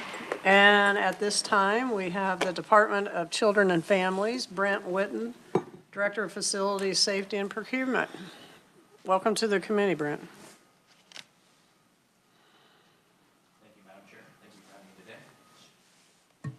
Thank you, Madam Chair, and thank you for having me today. Appreciate it. I have a pretty brief testimony here today for the Department for Children and Families concerning our one building that we own with conjunction with Department of Administration, which is our Topeka Service Center, which is located right down the street at 500 Southwest Van Buren in Topeka. We serve that service center is for our East Region operations. The agency leases this building from the Kansas Department of Administration on a lease-to-buy agreement. The lease agreement requires the agency to set aside 75 cents per square foot or $64,000 annually into a state project maintenance reserve fund. The fund currently, as of submission, has a balance of right around $500,000. The agency is currently responsible for capital improvements to this building. DCF works with the Kansas Department of Administration to maintain a plan for capital improvements to assure the building is maintained for future years. For fiscal year 2025, we would like to start working on a new roof for the building. The life expectancy for an asphalt rubber roof is roughly 25 years. The Topeka Service Center has not had any major improvements and is showing signs of wear and tear, the roof of the building that is. In an effort to preserve the longevity of the building, as well as the vast amount of equipment in the interior, a roof replacement is recommended. The first step in the process will be to work with an on-call architectural vendor determined by the Department of Administration. Department of Administration expects to finalize this vendor by the spring. Once the vendor is selected by the Department of Administration, the vendor will examine the current roof, make the recommendations to DCF and the Department of Administration as to the exact type of roof material to be used and when we should schedule a replacement. The vendor will also develop blueprints needed for the next phases. Once this process begins, we expect replacement no later than the next 3 years. DCF and the Department of Administration will establish a precise date after the blueprints and plans are constructed by the vendor, and future work will be proposed on a 5-year plan for your review, a future 5-year plan for your review. For next year, we currently have scheduled repairs to our parking structure. Our parking structure is a multiple layer attached parking garage to the building. The rubber-based roof garage floor was laid in 2000. Parts of the leveling have holes and is tearing from the concrete. The base is on 2 levels of parking garage, which keeps oil, dirt, and other liquids from dripping on the garage below. Those are 2 major improvements we have listed right now for fiscal years 27, 28, and 29, and 30, or excuse me, through 29. We have nothing planned at this time besides finalizing when we want to get that roof repaired. And that is my proposed plans for you today. I'm open to any questions. Thank you.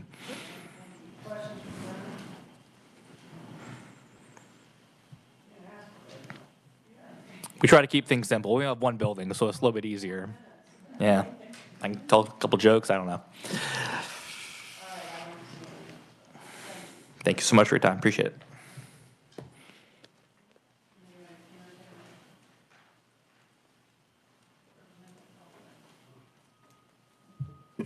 Thank you, Madam Chair. Motion to approve the 5-year recommendations as presented For the Department of Children. for Department of Children and Families. Yeah. Do I have a second? I would second it if we change the word approve to I'm Did- sorry, I thought Recommend. recommend. recommend. My bad. I have a motion and a second discussion. Seeing none, all in favor say aye.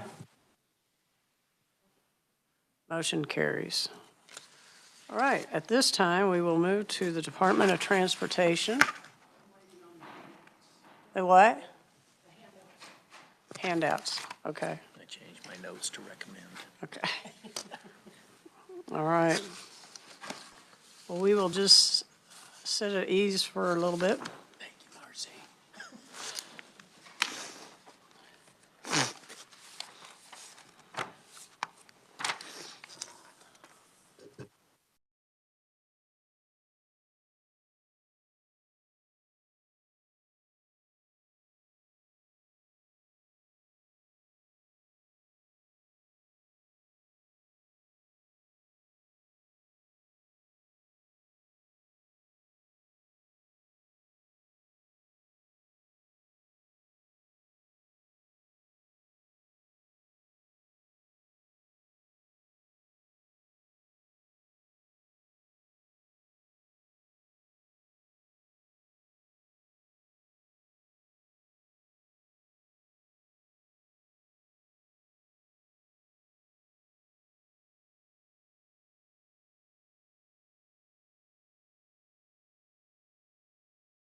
At this time, we'll bring up the Department of Transportation and have Robert Fuller, the Bureau Chief of Maintenance, to present the 5-year plan and the ROW report.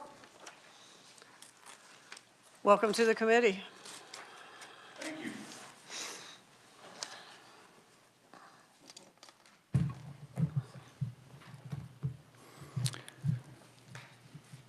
Chair, committee members, thanks again for this opportunity to present the Department of Transportation Capital Improvement 5-year plan.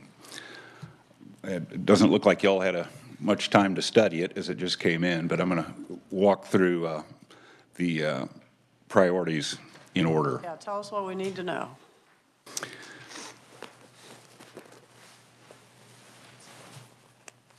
Do we have a presentation? Mm-hmm. Oh, good. That'll make it easy. He's loading a PowerPoint. Okay.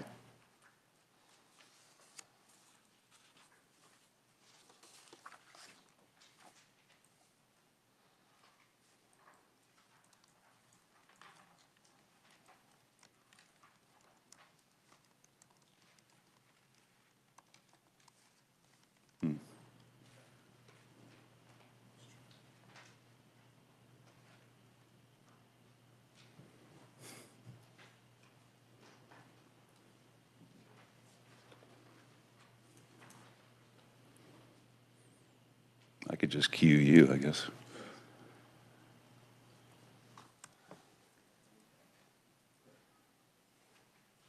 All right. I think we're set here. Priority 1 in our capital improvement plan is our aptly named rehab and repair request. The primary focus of it is to preserve the assets that we have, and a long-term focus is to get our buildings to work with modern equipment and just keep things up. Expenditures target repairs and equipment replacements for improvement in energy efficiency, Americans with Disabilities Act improvements, and other unanticipated utility-related occurrences at the buildings. The current building fleet that we have totals 972 buildings. 200 of them are inhabitable, and the rest are support buildings, safety rest areas, and motor carrier stations.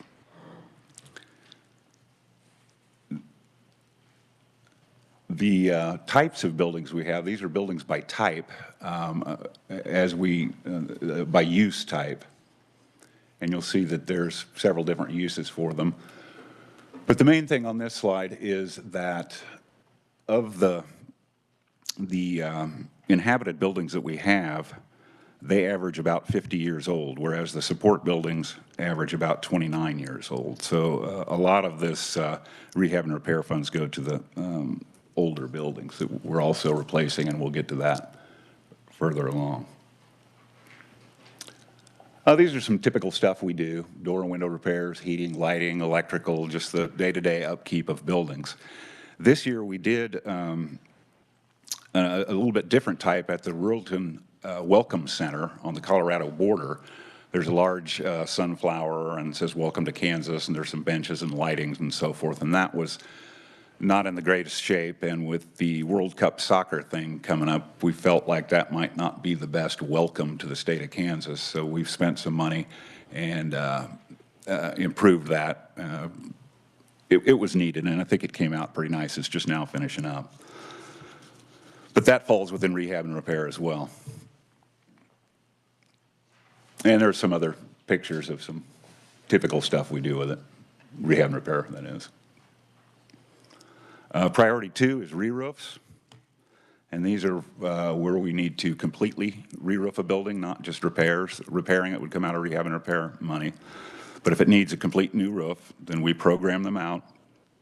And this is just a list directly from the DA 418B that shows what we plan on doing in this fiscal year. One rest area, and the rest of it is salt storage facilities. Just for terminology's sake, that's a cone versus a dome. We use the words cone and dome a lot in the it's just a different geometry for that type of salt storage. We're not building these anymore. We're building rectangular ones, and I'll get to that in a minute.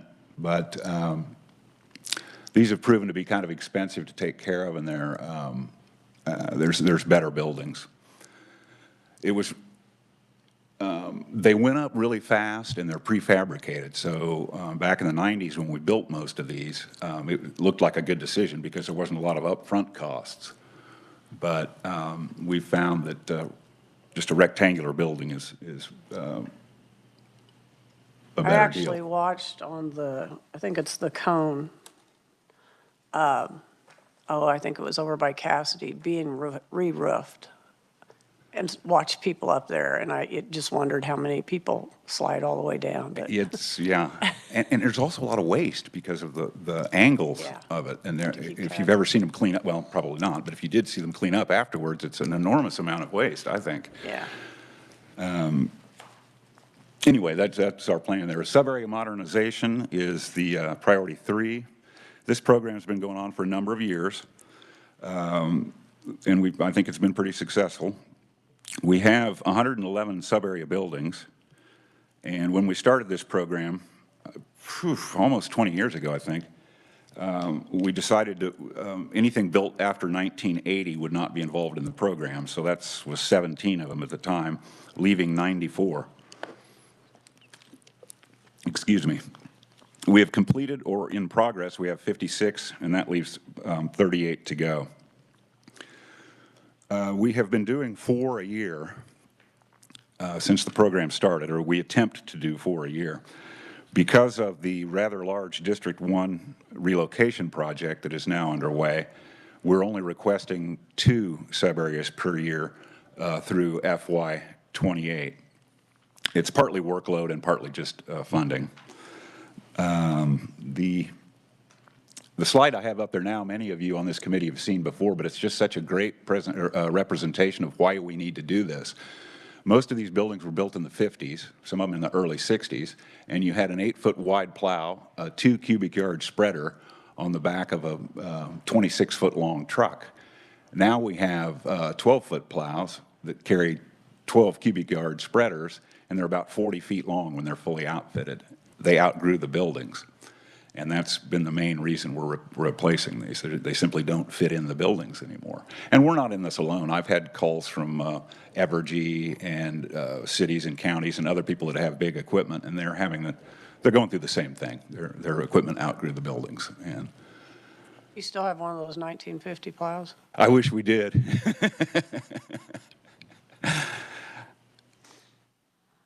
And this is a typical one. This was done in Clay Center a couple of years ago. We're FY '21 or 2, I think. But it's just a good example of what we're doing. There's the old 1950s building, perfectly fine building. It's just too small. And we replaced it with a modern pre-engineered metal building. Sub-areas we're requesting funding for this year will be Osage City, built in 1953, and Lyons, built in 1960. Priority 4 is salt storage facilities. The one on top there is Gage. We have torn that down, and it is almost complete replacement. But we have a lot of those that were kind of do-it-yourself and save things. This one at Gage was actually built out of salvaged bridge girders, believe it or not, welded together. But that is being replaced now, and we're requesting Osage, Kinsley, Anthony, and Sublette moving forward. And that's what we're building now, a 40 by 70 rectangular building. They're going to be cheaper to roof. I think they're just going to be a better building for us.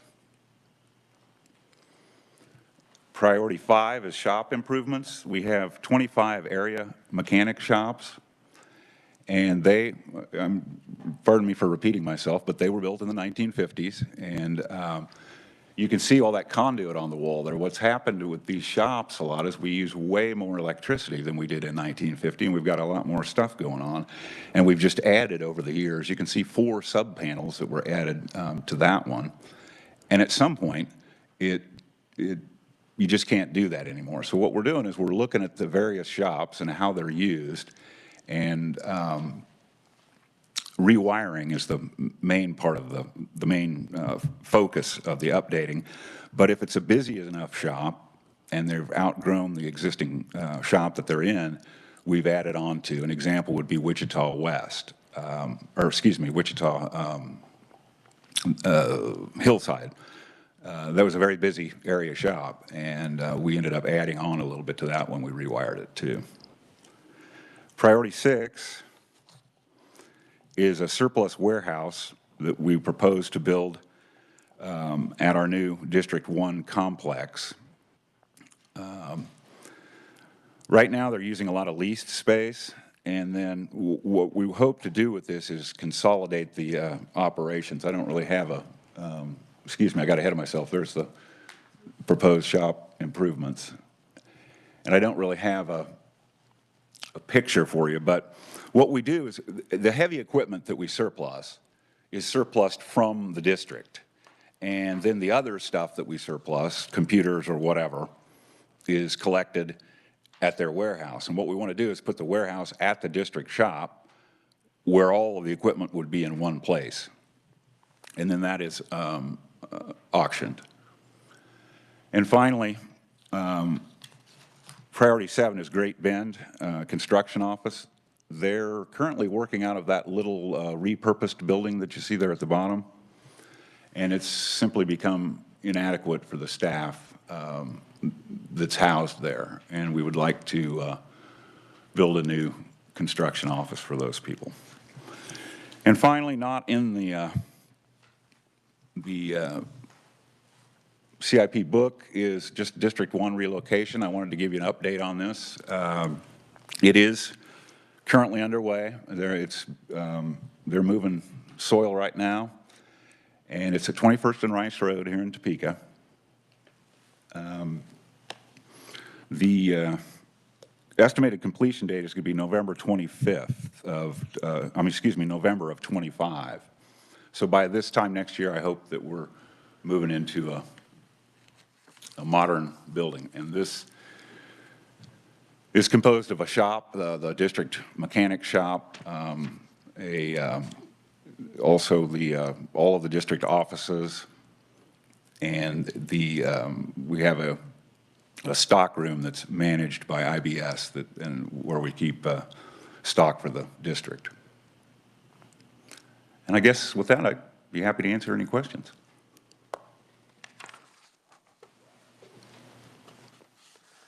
Questions from the committee? I will have one here in a minute. Huh? Oh, Senator Billinger. Thank you, Madam Chairman. This surplus property warehouse, how big a building are you putting up there? $2.7 million? It's about, I think it's 15,000 square feet. We don't have drawings for that yet. It's just a... And then on top of that, you're going to build a construction office in that same area for another? No, sir. 1.6? No, sir. The construction office is in Great Bend. Where's the warehouse? Not in Great Topeka. Bend?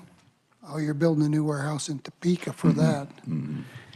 And you're building an office in Great Bend, 1.6. How big is that a steel building also? Yes. The proposal is for a pre-engineered metal building. So pretty good size then, or are you putting Yeah. other stuff? I mean, is it more than just an office or? Yes, I'm sorry, I didn't get very descriptive about that, but it's going to have a couple of garage bays for their to store their vehicles. The construction office also has a construction laboratory where they test materials and for highway projects. They test materials for highway projects that are going on at the time. So there's a space for staff, a materials lab, and then storage for, I think, 2 vehicles. It'd be about on the order of 7,000 square feet. How many people work in that office? Actually, it's, the proposed facility is 4,000 square feet. I'll have to get back with you on that because I don't know exactly how many there are now. Okay, thank you. So I want to talk a little bit about your numbers. Help me understand, does all of the dollars that you propose spending in the next 5 years, do those come out of the sales tax? Where's the money come from? The State Highway Fund. Correct. And And- where's the state highway fund come from? I wasn't trying to avoid. It comes from fuel taxes and some sales taxes. A lot of sales taxes. Okay. I think it's majority fuel taxes, isn't it? I don't, Okay, now. sales tax. It's majority sales tax now. It used to be majority fuel. That's when people used to put fuel in their car. So that's not, okay. So how does separate that then? Let's just say, we're going to call it sales tax for my good. Separate that from the programs and the 10-year transportation plan dollars that are being used for infrastructure around the state. Is it part, so the pool of money, let's just say $1 billion comes in, is it a percentage of that sales tax that you will use for these improvements? I would say yes. May I defer to our budget guy? Sure, Brendan York, Division of Administration with KDOT. So it all comes into the State Highway Fund, and it's part of, so the big number we see for the transportation plan for the 10 years, it's within that number. So it's all budgeted for and accounted for within the 10-year plan. So the numbers you see here. Okay, so I want to know, there's no outside SGF money that comes into this? Correct. Okay. Correct. There's no SGF. So when you do your budget, of course, you're going to budget for the North Junction in Wichita and all the other projects around the state. But within that pot of money, you have enough money to do some of these improvements. Madam Chair, yes, that's correct. That's correct. So the sales tax comes in, motor fuels tax comes in, registration fees come into the State Highway Fund. It's all together. And then this is all part of an expenditure from the State Highway Fund. There's no appropriation from the State General Fund for any of these projects or any of the projects for And do you KDOT. guys have a state general fund budget line item? No? Madam- You're totally funded out of the sales, fuel, and registration? That is correct. Okay. That is correct. Okay, thank you. I just wanted to Yep. get that straight in my head. Any other questions? Representative Delperdane? Thank you, Chair. On the surplus property warehouse, couple years ago, I've been over there, not too far from here, there's a state surplus property place, so you can actually go and purchase items. Is this separate from that? And Yes. is there a reason we don't combine this state property with this state property and put it all at one center? Not that I'm aware of. I understand the question, but I can't speak for other agencies. We have been, my agency the KDOT has been selling this stuff on Purple Wave auction. So they advertise for us, it's sold online, and then people come to a site to pick it up. And that's why it would make sense for us, I think, to consolidate all that operation for District 1 in one place. So we don't have people driving them. I mean, I don't mean the public. I mean our employees back and forthing to different places. We would consolidate all of that stuff that would to be auctioned in one spot. Okay. If I'm being clear, I hope. Yeah, thank you. Other questions? All right, I don't see any. Thank you very much. Thank you for the opportunity. All right. I'd entertain a motion for recommendation. Representative Delperdane. Okay, I'd like to make a motion to recommend the 5-year plan as presented. Have a motion to have a second.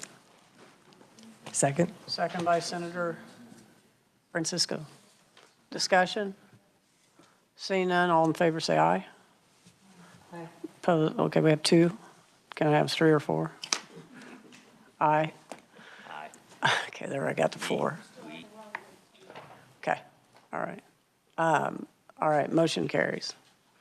All right, now we're ready for the right-of-way plan. Yeah, we just want to mention You that bet. in your packet is a memo regarding the right-of-way, disposition of right-of-way, and this is part of an annual submission that we do to talk about what's been either acquired or disposed. I'll let Chad definitely come up and talk a little bit more about the memo as far as the trends and things of that nature, but in '24 is a little bit, we've acquired a little bit more. Most of it is related to the projects that we have out there. So we're doing a lot of projects as we get to the midpoint of Ike, and so right away or acquisition has gone up as a result of that. That's on the first page. On the back page is sort of those properties that we've disposed of and the whole total dollar amount.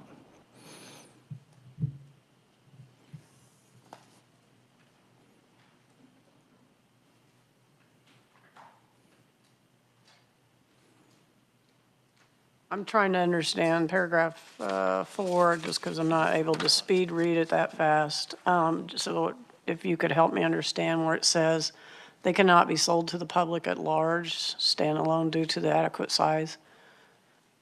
Can you give me I'll- some example or Yeah, something? I'll have Chad come up and help out with that one.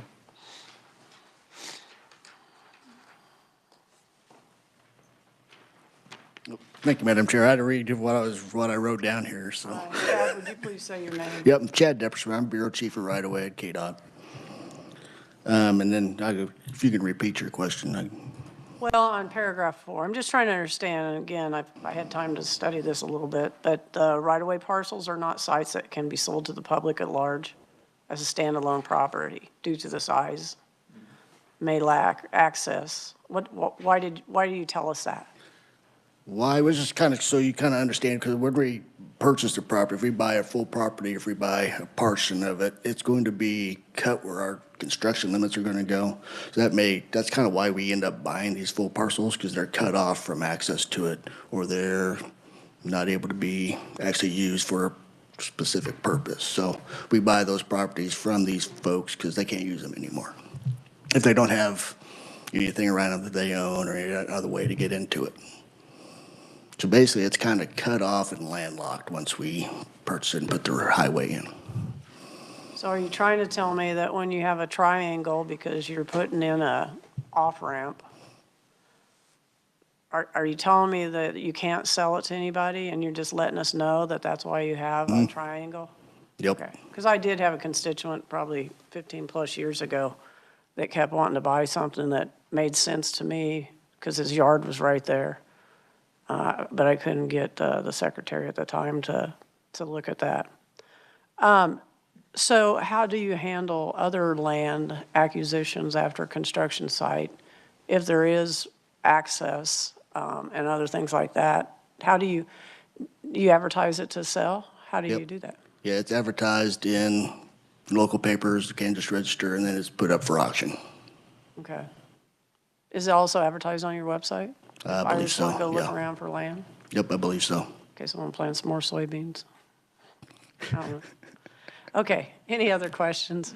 Yes, Senator Billinger. Thank you, Madam Chair. Chad, if you have a parcel that you had acquired a few years back or whatever, and then you're done with the use of it, do you try to sell it to the people that had lost that land? I mean, is there any priority in trying to make sure that, if there's something in front of Carolyn's home that you had taken and then now you're not needing it all anymore and you're going to get rid of it, would you contact her and say, listen, we're going to try to sell this, are you interested? Yeah, that's kind of the priority. It goes back to the landowner that it was taken from, and then after that, it goes to the public auction part. Thank you. Good point. All right, any other questions? All right, thank you, Chad. Yep, thank you. Shirley, do we even need a recommendation on this? This is information only. Thank you. Okay, well, we finished our work for this morning. What I'd like to do, if it works for everybody's schedule, is if we adjourn for lunch now can everybody be back at 1:15 so that we can make sure you can't? Boy, you have a long lunch appointment. I'm not on my schedule. I'll be back as quick as I can. It's scheduled to run till 2. Oh, 2. So you were going to miss the first 30 minutes anyway. Okay. At least you're being honest. Appreciate that. What do we have? Let's see. We have, approval of minutes. And since you're not going to be back till 2, we will just bypass you. So how's everybody else feel about that? It doesn't matter, one way or another. I got an office to clean out, so. Is 1:15 okay? And I was just thinking that way we won't get behind when we go do the tour over there, and we'll stay on time, okay? All right, well, we will adjourn and be back here at 1:15. Thank you. Recess.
order.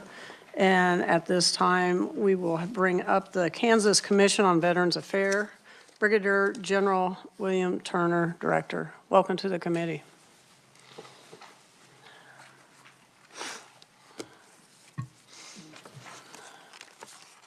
Good afternoon, Madam Chair. Thank you very much for allowing me to be here with you today and a chance to share a little bit about some of our capital improvement projects that we have ongoing and that we have planned for the future.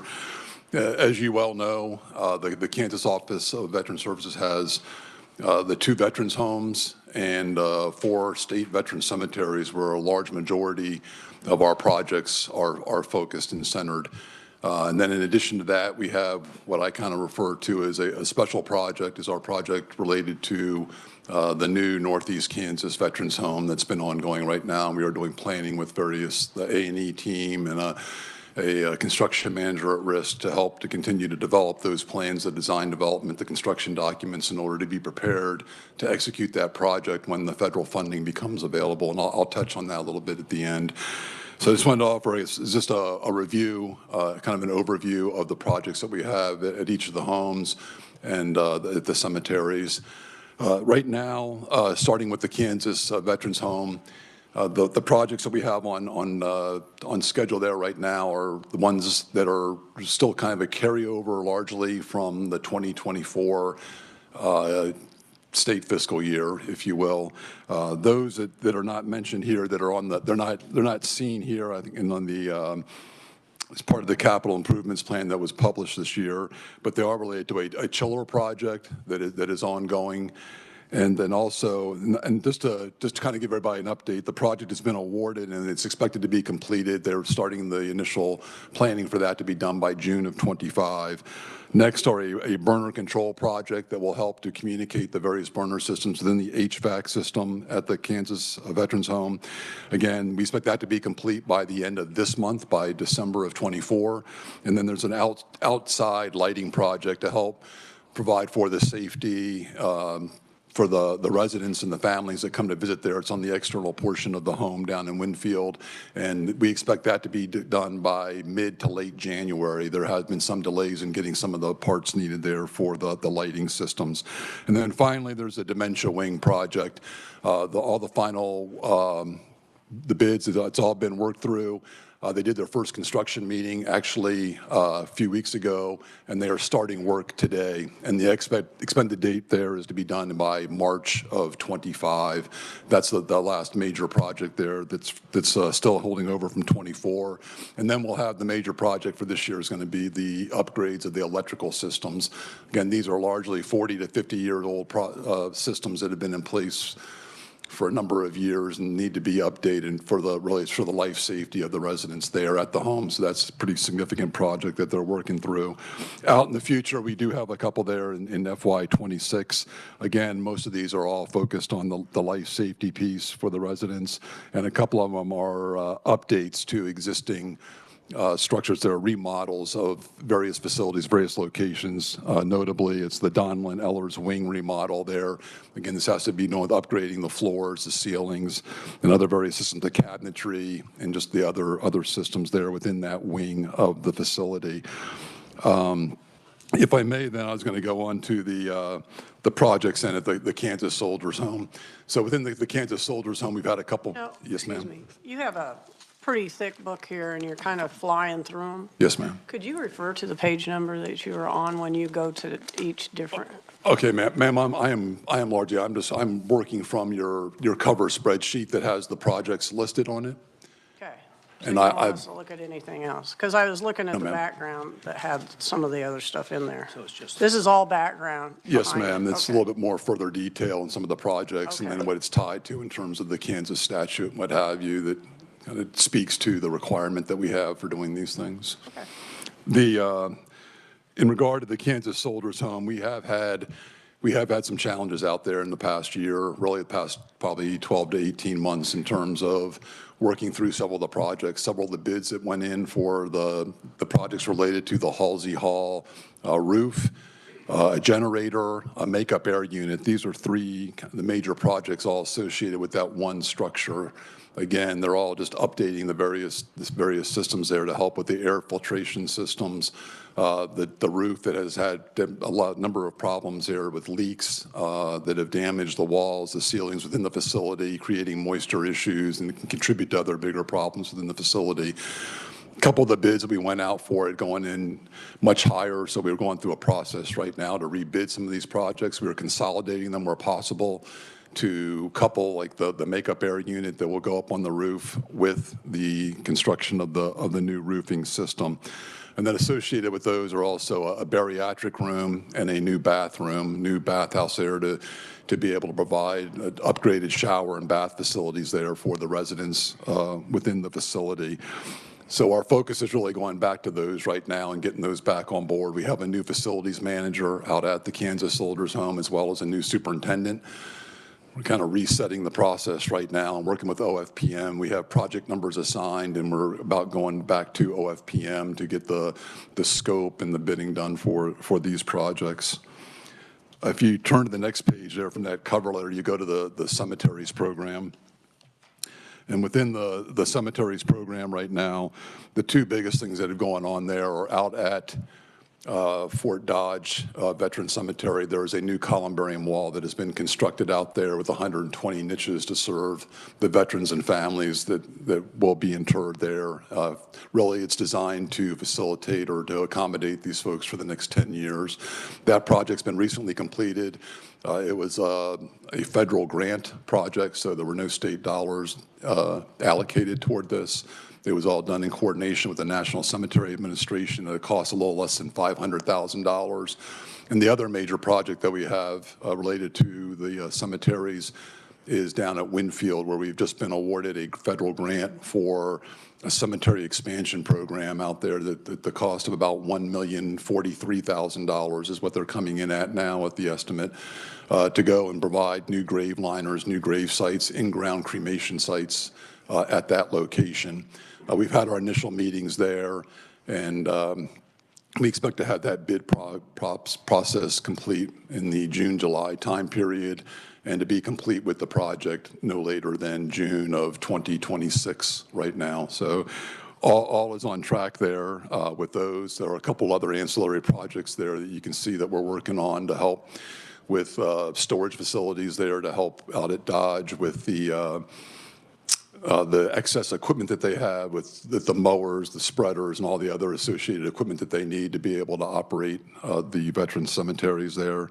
And then there's also, we have had a delay with it being able to close the door here on the side doors out at these. So we have these at our committal shelters at each of the facilities. Two of them have doors on the sides that help kind of mitigate the effects of the weather here in Kansas that we have for the summers, largely during this time period when the winds are blowing through there. And but what we have found at the two that we are trying to get erected there at $45,000 each is that the way the facility was constructed, it does not receive new construction for new doors there. So we are exploring right now, researching new ways that we can do that and stay within the budget to provide some alternate means to provide shield there for folks when they're there interring their loved ones. And then the last piece I just wanted to touch on was the new veterans home. Right now, we've been proceeding with our architect and engineering terms, and as I said, the construction manager at risk that was hired. And thank you to the legislature and then the governor's administration here for the appropriation of the $17.2 million, which represents the 35% funding from the state. We have been we've been placed on priority group list 1 at the federal state construction program. And we are number 78 out of 81 projects right now.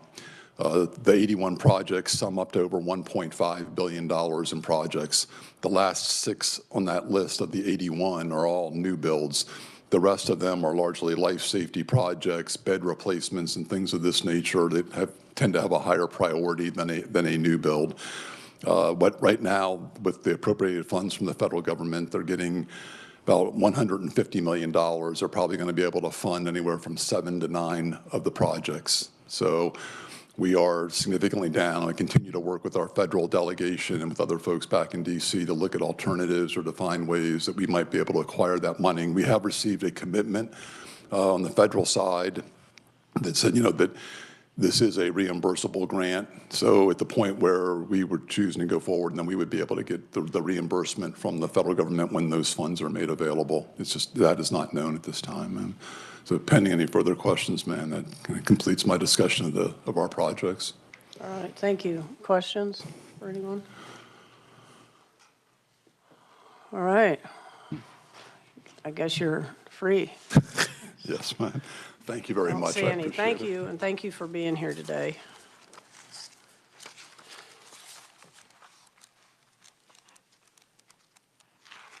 I do have one question before you take off. I got to ask one more time. What, do we have facilities that are taking in women, and where are they? Yes, ma'am. As far as at the two state veterans homes down in Winfield at Dodge, yes, ma'am, we do have women veterans there, and we do have spouses and dependents that are with the veterans there as well. So in some cases, we have two spouses together that are living in cottages out there at Fort Dodge, and also that are in like adjoining rooms down at Winfield in some cases. But then, yes, ma'am, we do have So like accommodations. the nursing home facility itself, they're kind of co-ed now, right? It is, yes, Okay. yes, ma'am, it is. Okay, thank you. All right, thank you, ma'am. Yep, oh, we got another one. Before you run Representative on, Delphine. just a Yes, sir. follow-up on that question. So if you've got a veteran spouse, or a veteran that, whether it's male or female, but the spouse is there, when the veteran passes, does the spouse remain, or are they forced to move on?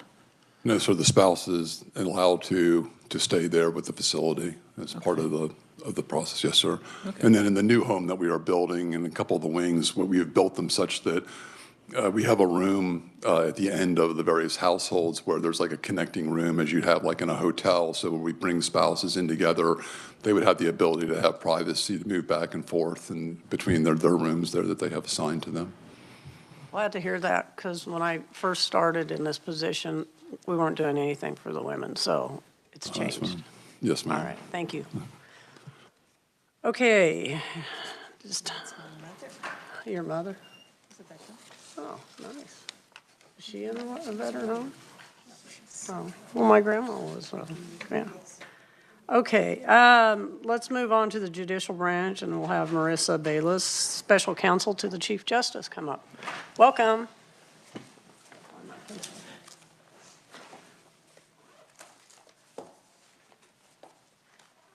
Madam Chair, members of the committee, just a quick correction to our testimony. We actually have two people to appear today on behalf of the judicial branch. Marisa is out on a personal emergency, and so we will have Amy Deckert and we will have Laurel Searles presenting the testimony for the judicial branch. So they're here. All right, thank you.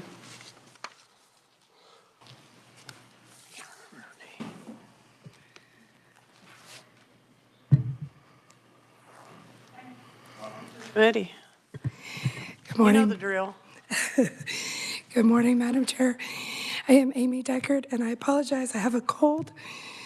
So I'm very pleased to be here today to talk about the Judicial Branch 5-Year Capital Improvement Plan. We have two projects we'd like to bring to your attention. The first is Phase 2 of our garden level reconfiguration. So for fiscal year '26, we're asking for an additional $300,000 for that second phase. We also have a project to move forward with the Judicial Branch Learning Center, which you provided us planning funds for previously. Laurel Klein Sears, our Chief of Attorney Services and Compliance, is here if the chair would let us walk through some slide deck for you to see what that learning center might look like, with your permission. Yep. Please come forward. Good afternoon. I am Laurel Klein-Searles, Chief of Attorney Services and Compliance for the Office of Judicial Administration. Thank you for allowing me to present to you today. I believe Cheryl sent over some slides for us today. The first of which provides the proof of concept for the Learning Center, which was developed by HTK Architects. Are we supposed to have a slide deck? Yes. Okay. We don't have one.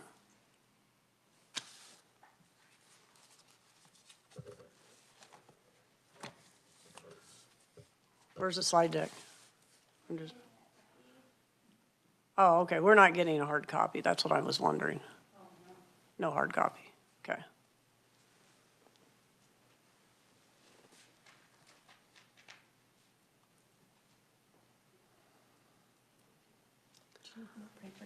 I haven't joined the paperless community yet. And I'm throwing a whole lot away right now. Recycling it. Yeah, it's in the recycle bin. All right, do we have anything yet? No. I hate paperless committees. I know, can't find my paper. Well, the time you get stuck with that is all you have to deal with.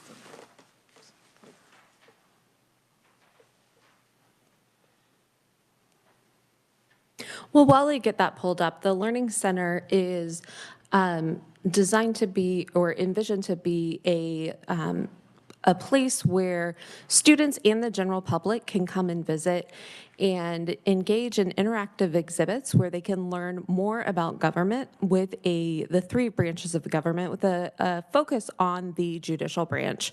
Many, as you've heard before, many states have such learning centers available within their judicial branch buildings throughout the United States. Some of the federal judiciaries also have learning centers available as well. They provide an interactive experience in which students can learn and engage about the government.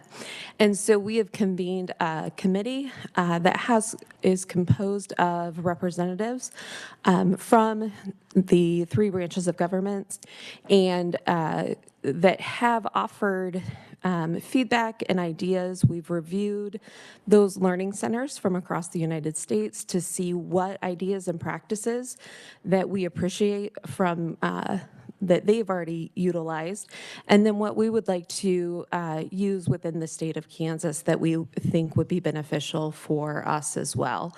And through that process, then we worked with HTK Architects, and they were able to put together a proof of concept, which we will go over here shortly.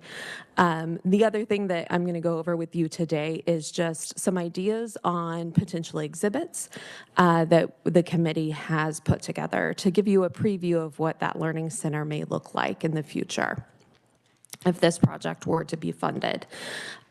Key players that we have engaged with include the Department of Education, because we know it's essential that this be a learning center in which teachers are able to incorporate into their lesson plans that meet the education standards for the state of Kansas. So it's essential that we engage with the Department of Education on this. Department of Commerce as well, because we want students to be thinking about their future and careers in the future, the Historical Society as well.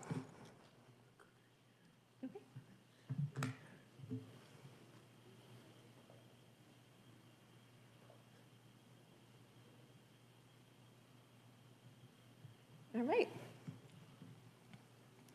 Perfect. So there is the Judicial Center. You would walk into the building.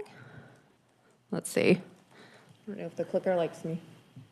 Is it just the...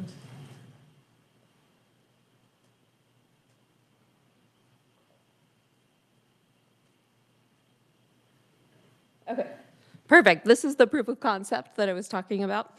So when you walk into the Judicial Center, well, if you go through security and then you go to the right and you enter the Supreme Court Law Library. And within that law library space, we do have some open space there. And you would walk into those main doors and you would be then, you could then enter the main doors and you can see there, hopefully you can recognize here from the proof of concept, those doors off to the side, and you enter, and the first one there would be the desk where you could enter, and then there's a place to drop your coat, book bags, whatever you may have, and then go into a theater where you could watch a film, or you could just gather together and have an opportunity to talk with staff, talk with teachers about what to expect as you go through the Learning Center. And then as you travel through the Learning Center, this proof of concept then goes into federal versus state government, Kansas Constitution and Bill of Rights, the 3 branches of government, suffrage and the important role that's played in Kansas history. The next session would be judicial information, talking about the rule of law, how to be an informed voter, judicial districts throughout the state of Kansas, so we could really bring it back to people's home and take them back to where they came from.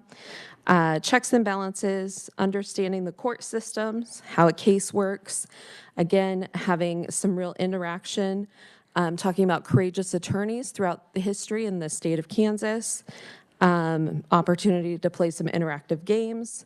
And then a key piece of this Learning Center would be an interactive courtroom where students could engage in mock trials. And so we would have all the key components of a mock courtroom there in the Learning Center, including judges' robes and gavels for the students to utilize.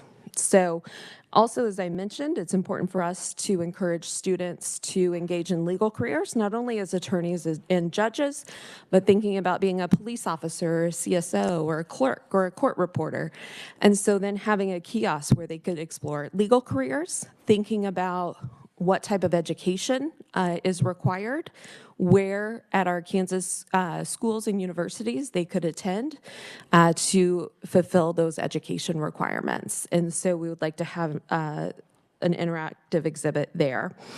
And then at the end, a place for students to gather where we could have just some quiet space and then some additional materials for them to review. So samples from other states. This is a picture from the Ohio Learning Exhibit of their 3 branches of government. What we really like about this is it's an interactive exhibit where the students are able to step up and picture themselves within the legislative branch, the executive branch, and the judicial branch. It's very engaging, as you can see from the students there who are utilizing that exhibit. They think about how they balance those 3 branches of government, the roles of each branch, and the exhibit provides information on how those branches all work together and how they work independently. And there's a real focus on the fact that it is the people's government, that the government is working for the people. Now, we did want to make sure that the Learning Center has a true focus on the state of Kansas, and we highlight our own history. And so there's some symbolism that we already have within our judicial center that we want to make sure that we would highlight within the 3 branches exhibit, such as our fountains have if you have ever noticed, when you go up to the fountains in front of the judicial center, when they're on, there are 3 fountain heads at the front, which represent the 3 branches of government. And then there are the 7 fountains at the bottom, which represent the 7 justices. There's also the symbolism with the buildings, the Judicial Center building and the State House building being equal distance apart from 10th Avenue here. So being able to highlight that through the exhibit and show how, even in the building of the building, it was well thought out, and that symbolism is built within our center. Also important to us that we work in conjunction with other attractions in the state and around Topeka, such as the Capitol, and highlight information about the docking building, the Kansas Historical Museum, through QR codes that could send students to those locations and say, if you want more information about this particular issue, go here, here's more information about that. There's also the opportunity to highlight specific legislation and show how the legislative branch works and how the three branches of government work together through Kansas-specific legislation, utilizing maps to show where you can find your senators and representatives and local judges. There's so many different opportunities to really engage these students and showcase the importance of government and how it works in their lives, and to get them engaged, not only to potentially work in government, but to be an engaged citizen, which is so important. Again, I've already talked about the importance of meeting the education standards. We, in talking to the Department of Education, really want to focus on 5th grade students, middle grade students, and then they talked about the upper grade students, junior and senior high school students, is when these types of curriculum are typically taught in schools. And then we thought another fun piece of this exhibit is for students to have the opportunity to share if there are any laws that they would like to see changed or things in the system that they would like to see changed. This is our courtroom floor plan. As I mentioned before, it would have all of the elements of a real courtroom.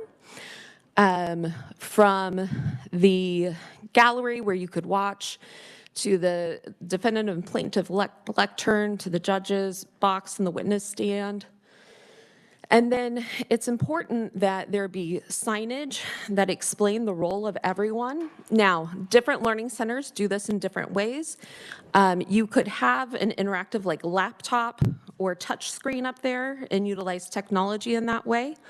Or some learning centers just have like a laminated piece of paper that explains the role of the defendant, for example. And so you could utilize any level of technology depending on the available funding. It is important that the courtroom and the materials for the courtroom be adaptable for different grade levels. And we've seen that done in a number of ways by creating cases that are engaging based on characters that students know, based on books that they're reading in those grade levels. But it's also important for us to be able to connect those to Kansas history, things that are going on locally in their communities, and our Kansas-specific cases. Again, with the judge and witness and clerk, explaining those roles, making sure we have the judge's robes available, and incorporating them in the mock trial as well. Something I didn't mention is we want to make sure that we have materials for both bench and jury trials so that you could do these mock trial exercises with small groups or large groups. So that if you had a smaller group, you could do a bench trial, but if you had a larger group, you could pull a jury together. I mentioned before the importance of having that legal careers space there. And so I think the one thing we didn't mention there is being able to note the earning potential for those different careers in Kansas, which I think is important for students as they're trying to think about what they want to do in their future. And then we do not have a shortage of ideas on our committee. And I'm sure if this project is fully funded in working with the HT architects who've been great to work with, they have a lot of great ideas too. And so we're excited about this project and hope we can bring it to fruition because it would be a huge benefit for the citizens of the state. We want to make this accessible for our students and encourage engagement with our government for years to come. So are there any questions about the Learning Center or the garden level project that Amy or I could answer? I have curious about the mock trial piece. Yeah. This is up to, what, senior in high school? Yes, ma'am. So is there any opportunities for, say, 2-year college students to partake in that to see if they have an interest in extending their education? Absolutely. And I didn't mention that as well, but certainly for mock trials for our colleges, such as Washburn Law has a great mock trial program. We'd certainly make or Washburn University has a great mock trial program. We would certainly make this available for them as well. We would be open to engaging with our universities as well. So primarily the target audience is that K through 12 audience, but we are certainly want to engage the public, the college students, and the law school students and the general public as well. So we'd be very much excited about engaging with college students. And what year was the Judicial Center built? 1977. I was going to say 76, but I heard 77 from the crowd. Graduated from high school. Okay, any other questions? Senator Francisco. Thank you, Madam Chair. What ideas would you have for staffing of the Learning Center?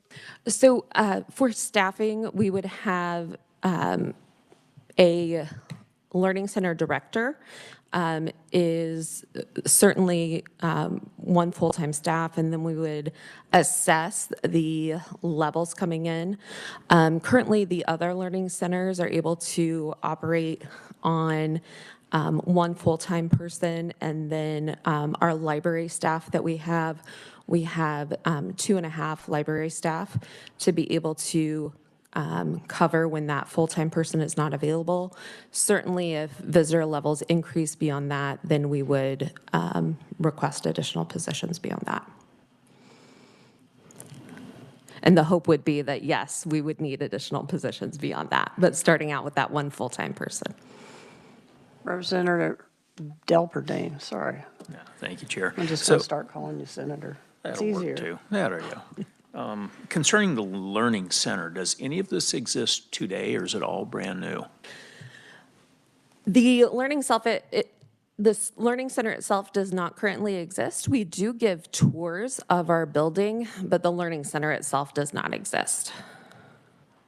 So back to your idea page, other ideas. Do you guys have any kind of a foundation that former judges and attorneys can donate to that helps pay for those extra people that you might want to bring in? We do not have a foundation at this time. Good thing to start.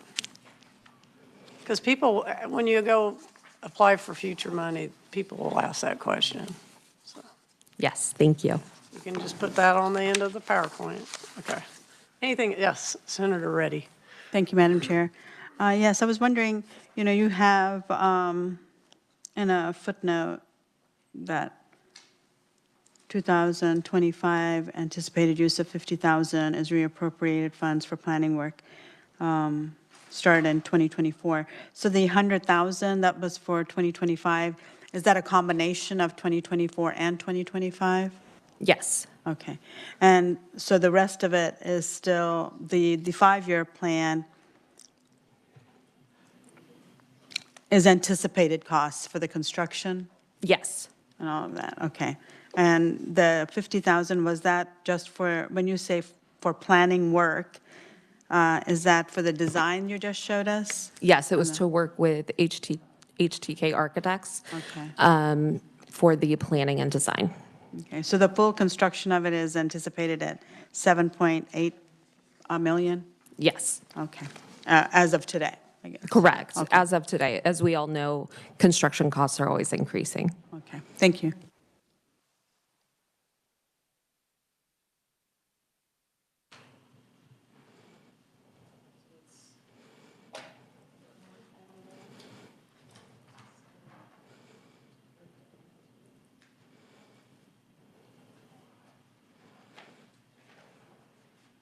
Where's the breakdown of the 3.6 million in 2026? I know, but how do you break that down? To what it is? It's the Learning Center, that's the Learning Center. So it's over a $6 million project. Okay.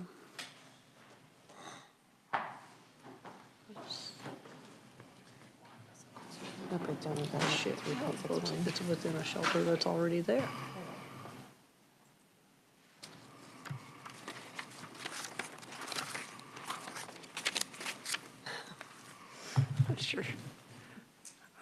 Hardy will do a good job cutting everything.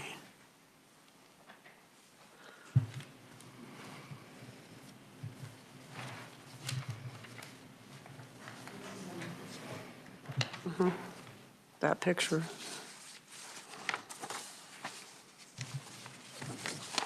I mean, I might want to bid on the job.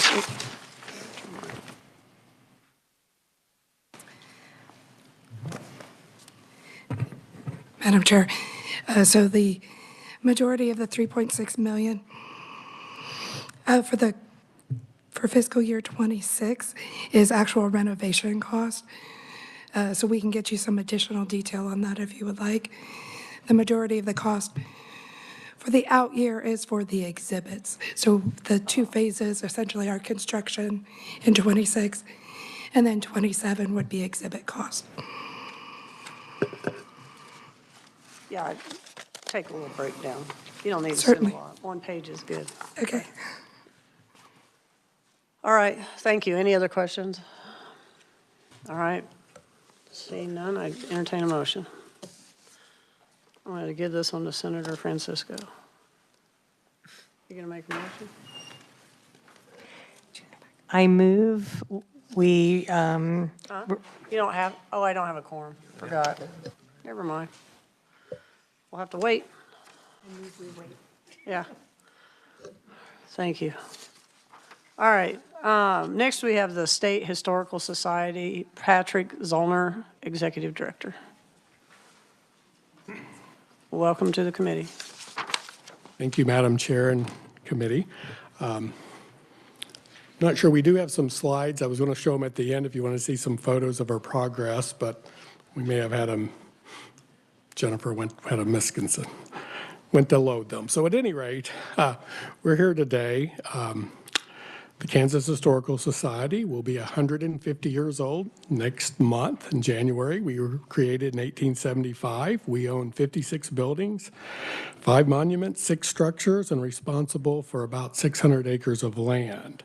An update on our current year capital improvements. The Shawnee Indian Mission roof replacement project was a 24 supplement, and it got carried over into this year due to just some of the construction delays. The 2 of the buildings, the north building and a historic garage, have been completed, and some of the photos to show in the east building, which is where the museum exhibits are.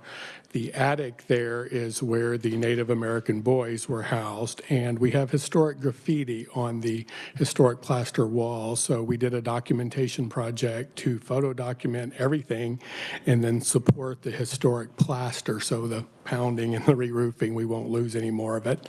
So that's ongoing and should be completed, weather permitting now. The chiller that was approved last year for at the main facility is under contract to be completed by the end of June. Curtis House acquisition, some of you may have seen it is ongoing. We're working with the seller, the realtor, and the AG's office to try to get the abstract of title sorted out so we can purchase the property. Red Rocks, the William Allen White House, is basically we're doing some work on the windows, historic wood trim, et cetera, and that is all federal funds.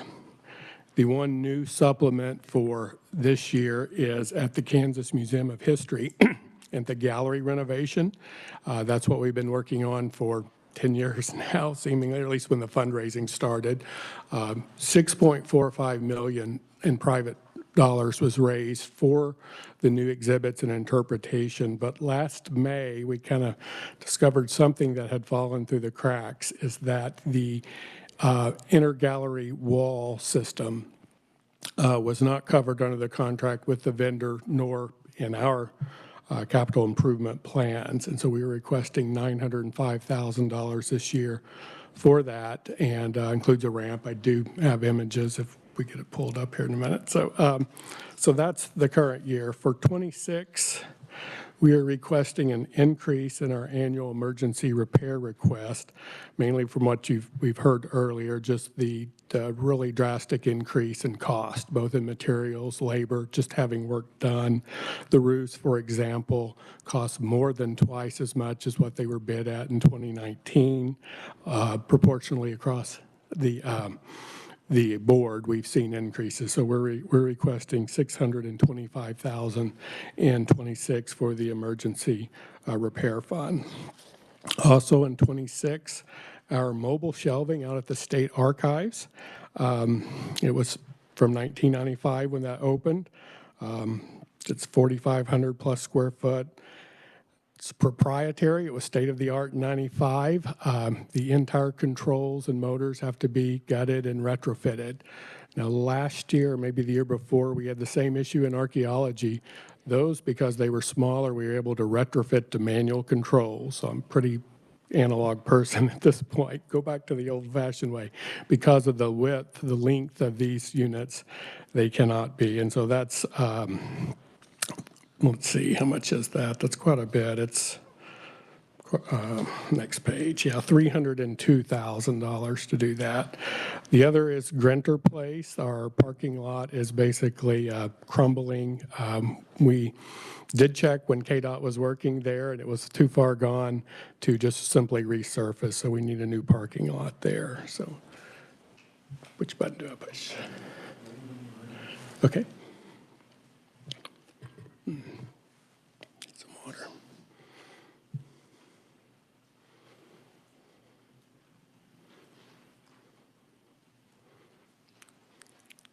Is it ready to advance? Okay. Oh, sorry. That's just a couple of photos of the completed roofs. That's the north building. And then that's a historic garage that the state built in 35, but we built it the same way as the other building, so we continued that. Again, the north building. This is that historic attic area with the remaining historic plaster with tons of historic graffiti, and just shows the system of our documentation efforts. We'll run a feature article in our newsletter in an upcoming issue. This is after all the photography was complete. It's basically a fancy memory foam back masonite propped up to hold that plaster up to the ceiling. And here's the famous mobile shelving units. Curtis House, we mentioned, it's in process. Here is a schematic of the floor plan for the new museum gallery. Here's showing, you can get an example of the wall construction on the inner walls needed and the ramp in the middle of the gallery. This will allow multiple things. There is a historic dugout that you look down into as part of it. It also gets you up to see the airplane, the upper floor of the log cabin, and there's a boxcar exhibit there as well. Another view of the ramp. Here's just Waymallon White House or Red Rocks in Emporia. Some of the woodwork that's in need and glazing, window glazing. So, Grinter Place, this is in Wyandotte County.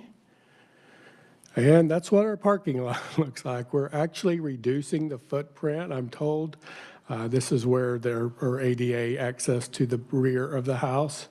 I'm told that originally the parking lot was so big from its time as a chicken restaurant before the state acquired it. So we don't need all of that space, so we're reducing the size. And something that's far out on the 5-year plan, but just mentioning it because our partner at the John Brown State Historic Site in Osawatomie, the city of Osawatomie, has been very active in applying for federal grants. And they have conceptual renderings for a new visitor center there. And that may, even though we have it far out, I think at 2030 perhaps, it could, depending on whether they're successful, move up the list. But just thought I would show you some photos. And I would be happy to answer any questions.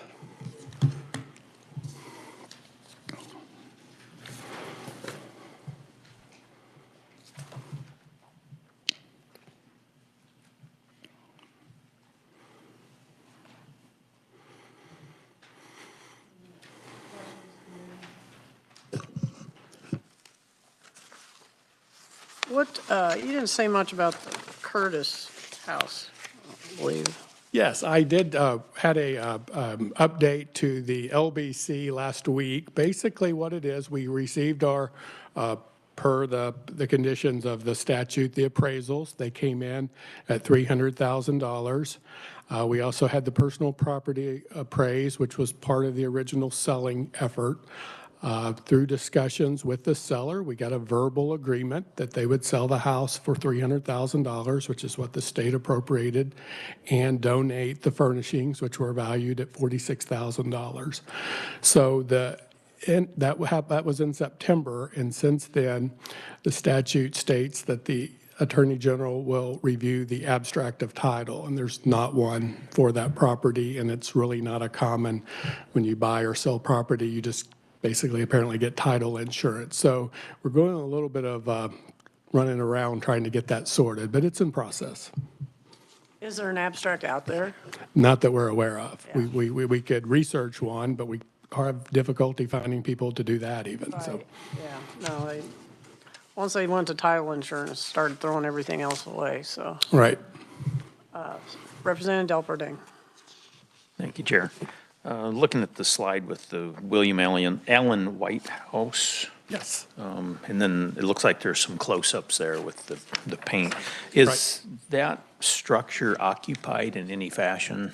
It is, it's one of our seasonal sites, open from mid-April through mid-October, and then we have a site curator, visit it regularly during the week to check on things, yes. Because is there concerns with the loose lead-based paint blowing around in the wind from a safety perspective?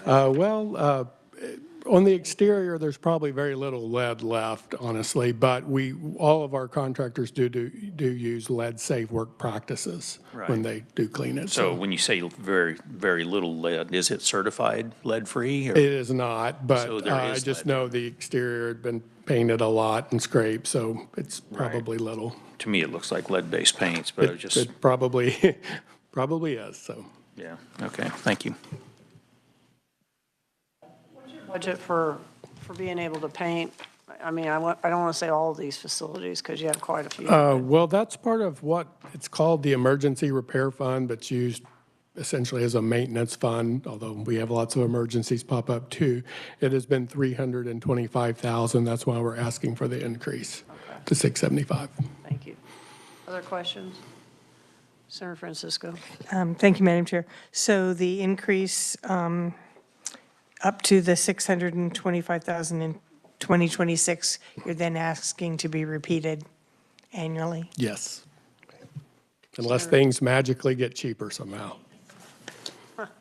Senator Reddy. Thank you, Madam Chair. So I was looking at your, this sheet at the beginning, and you have it color-coded where the orange is, you said, from SGF. So the ones that are not highlighted, is that from your foundation funds? It'll be a variety, either federal or, yes, private funds, either through our own associated foundation or a foundation associated with that particular site. So there's other sources of funding for that are not reliant on SGF. So a comment, not so much a question, is when you put the total at the bottom, for example, for 2026, and it says 1,330,000 and such, for me, it would have been more clear when we talk about SGF funds that the top is, there's two numbers there, that one would be for SGF and one from other sources, just like you have it. Otherwise, it seems, when I look at the 1 million some odd dollars, it looks like the entire thing is coming from SGF. I don't know if that makes sense. Yes. No, and I it don't know if that does. impacts any kind of funding requests either, but. It does. Thank you for that. We'll see Thank if we can improve that. All right, other questions? All right, I don't see any. Thank you for being here today. Thank you. Next item is the State School for the Blind. John Martello, Chief of Operations. Welcome to the committee. Thank you, Madam Chair. I'll be actually speaking for the School for the Blind, and I'll stay, and I'll speak for the School for the Deaf also. Okay, and do you have backup information or not? Yes, I presented, I have a Have it? packet that's being Oh. distributed. I thought that was the museum stuff. Okay, got it. I don't have a fancy slide or Just kind of anything. running together here, just. Got it, got it, got it. Thank you. We're ready. All right. So what I have in front of you is School for the Blind, and I highlighted the column that's FY 2026. I wasn't sure, do you want to do 2025 and then 26, or what's your preference? Okay. So FY '25, currently we have a number of projects underway. You'll see that we have broken down into 4 categories. The first category is safety security. At that point, it's pretty standard in regards to what we're requesting, keeping our life safety systems in place and just keeping current. And number 2, you will see HVAC, and that's a $1,155,054. That's a heavy lift this year. We have been using Spark funds in addition to the SIBF funds appropriated for HVAC, and we are in the process of taking some old buildings that have never had AC. I mean, there's no air conditioning, and actually getting them modern with air conditioning and new boilers, because I'm getting everything off of a steam system. And that's FY '25. Just for reference, you'll see as you go on line 2, my FY '26 number is still high, and then by '28 it drops down significantly. That's because I will be done with all the boiler upgrades that the campus will need, and then we get back to what I consider normal operating costs in FY '28. Number 3, in FY '25, you'll see maintenance and repairs. And that's really for window replacement and some other modifications we have to do in order to make things ADA compliant and such. And then we have major upgrades in FY '25, number 4. And that would be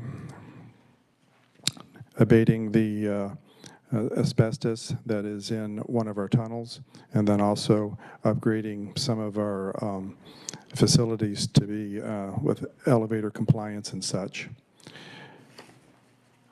If you're ready for FY '26, okay, FY '26, number 1, safety systems, pretty standard, just a 5% cost of living adjustment for inflation guard. Then we get into number 2, HVAC. That is the last major lift in regards to HVAC before we start decommissioning the boiler. And that is to get to the maintenance shop and also the Vogel building to have gas lines so we can actually put boilers in place. We're not going to be doing anything with solar or such. We're going to stick with natural gas as our boilers, and we want to get those in place. Then number 3, 672, is just general maintenance and repairs. Nothing unusual there. And then we get into major capital projects, 920. The 920, this thing's cutting in and out. 920 is broken into 3 different topics. One is $180,000 for hazardous material abatement. This is the last push to get all the asbestos and lead paint out. Back up. That helps? Okay. Here I thought it was actually helping to go for making it worse. 270 of that 920 would be the gas line supply that we're trying to do to the Irwin building and also to the main boiler plant. And as we are taking the steam line off, we're going to abandon the current gas line that goes into a breezeway that we had built many years ago, and we've been notified by the local utility that they're not really happy that we have a gas line running under an occupied building, and so they want us to relocate it, and so that's part of that cost. And then the last portion of that 920 makes up 470,000, and that is the renovation of our Johnson building and getting our pre-K infant toddler program totally finalized. We started that this year, and it's growing, and with that we anticipate having to make some more remodeling in order to accommodate the growth area. So that's a new program. So that makes up the 920,000. And then I have the out years, and they really are starting to focus more on roofs. You'll see those in the next coming years from me when I start talking about roofs and no longer HVAC. It is a cycle. Questions? Senator Francisco. Thank you, Madam Chair. Senator Petty would want me to ask, how many more additional spaces might there be available in the pre-K infant toddler daycare program with the renovation? We'll double. I don't know the number of kids. We have 2 rooms that are ready now, and I think we're nearing capacity. And I know the KDHE guidelines are such we can only have the ratio of so many adults to kids, so it's pretty small. And we're wanting to double that just because we're in I call a preschool desert, and that area of the city doesn't have a lot of preschool areas. And so we're going to be really helping with that. And then, of course, it'll be peer modeling with our students. That's certainly appreciated as part of this project. The superintendent at the School for the Blind would be glad to hear that. All right. Other questions? I don't see any. Thank you. Okay. Now that I have this down, I'll do the deaf school a lot better. Well, hopefully Jared will get back before long. Yeah, so we can vote. All right. Next, we have the Department of Commerce, and we have Mike Bean. What? No? Oh, sorry. Sorry. They are very similar. So when you hear me talk of one school, It's I going to do sound like things the other? pretty much. When I do HVAC, I do HVAC. When I do elevators, economy of scale. Plus, there's just me, myself, and I, so I have to focus on one thing at a time when I focus, and HVAC's it right now. So FY25, safety security systems, not many changes there, just keeping things going. Number 2, HVAC, a big push on that in FY25, getting replacement of some air handlers and such, and then major maintenance, rehab and repair. That was a playground and some other improvements to windows. And the major projects that we had for that year were campus electrical upgrade, some more hazardous material abatement. We had a utility tunnel that failed, and so we dealt with the most pressing part of it first, and then we are asking FY27 to FY26 to finish it. Then we had the Emory playground remodel and the dormitory remodel. That makes up FY25, the major capital projects for the $1,317,500. And that is the summary of FY25. FY26. FY26, keeping our safety systems going as line number 1 in the column that's highlighted yellow. And then the HVAC. HVAC here would encompass the last big push. We have, again, FY27 to decommission, but as far as putting the systems in place, this would be putting air conditioning, gas systems, and also air handlers and all the other controls in place. And really excited for getting that done. And then the general maintenance and repair, that would be the windows and also elevator compliance. We have a number of elevators at the deaf school, 5, that we're upgrading in order to meet the current ADA codes and also elevator codes. And so we're trying to do several of them. They're in pretty bad shape, so try to knock a few out this FY26. Number 4, major capital projects. That would be, again, finishing up the hazardous materials. That'd be $90,000 for that. The gas service upgrade, that would be to our Taylor pool area. I would like to put a small little gas-fired furnace in there to heat the pool and then get that off the steam line, again, back into the big picture of decommissioning the steam system. Then the last phase of the utility repair of our tunnel. Last year we had emergency repairs we had to do, and this would be the second portion of it. That way we get the whole tunnel in the same condition and don't have to be playing catch up later. And then Taylor Gym and Health Center roof and drainage replacement for $350,000. That would make up the $710,000 that I'm requesting for major capital improvements. For both schools, all funding comes from the State Institutional Building Fund, SIBF. That concludes my presentations. I stand for questions.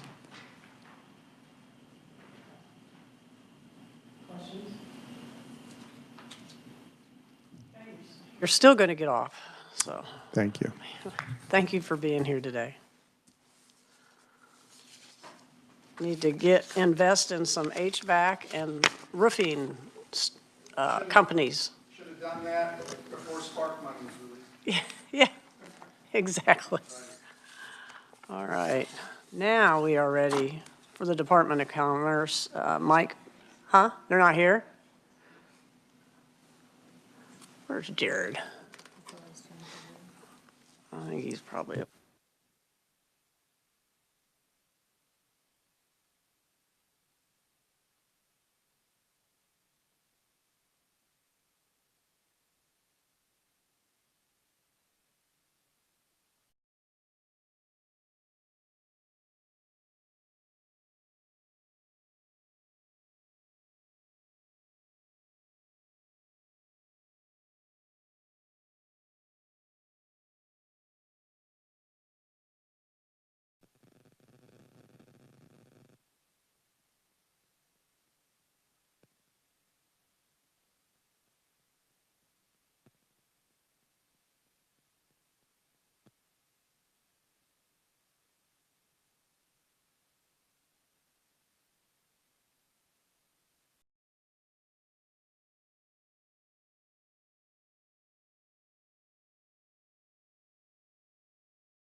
Well, Mike Bean with the Department of Commerce, committee members, thank you for having us today.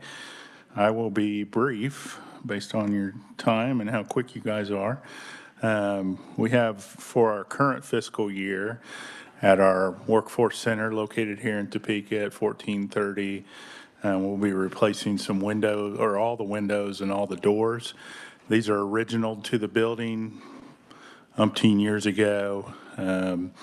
Unfortunately, last October 23, some vandals helped us with the first floor. Those were replaced, so we'll be replacing the other two floors plus the front facade, which has the doors located on it. For next fiscal year, FY26, moving out to Garden City, the second workforce, we own 3 workforce centers for clarity.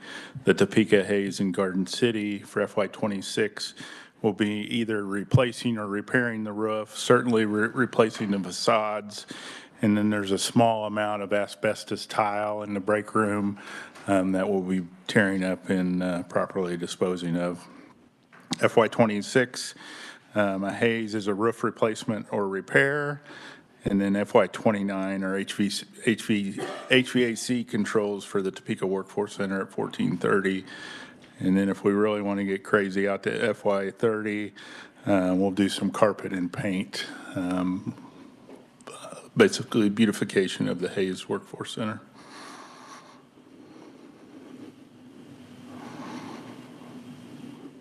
And I'll stand for questions if you have any.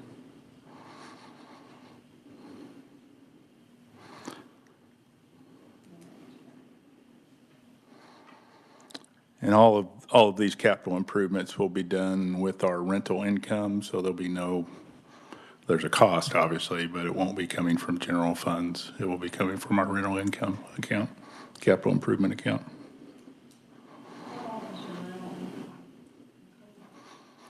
What does it pay for? My mic on. What What is your rental income? Give me some examples. So we have partners co-located in these 3 locations. We collect rental income from them. That goes to pay for capital improvements such as this, and then operational expenses, specific utilities, trash, waste. Are they all in the Curtis building?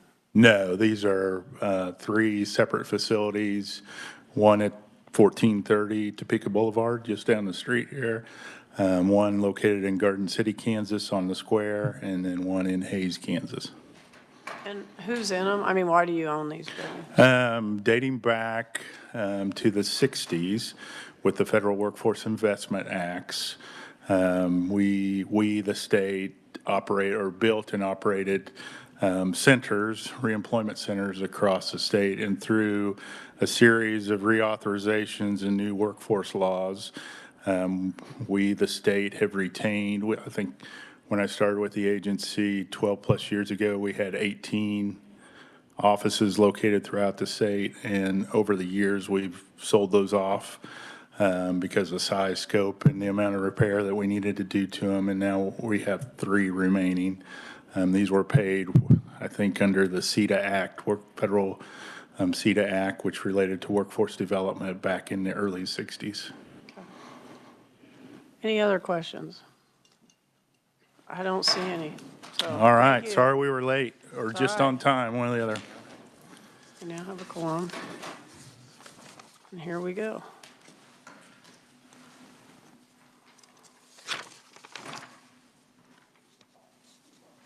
So,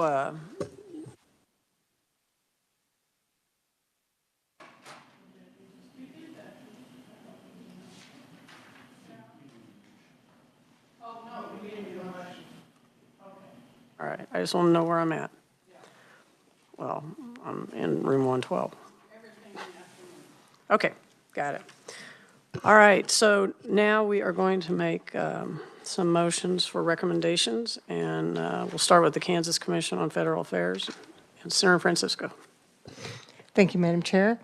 I move that the committee recommend the 5-year capital improvement plan as presented by the Kansas Commission on Veterans Affairs. I have a motion.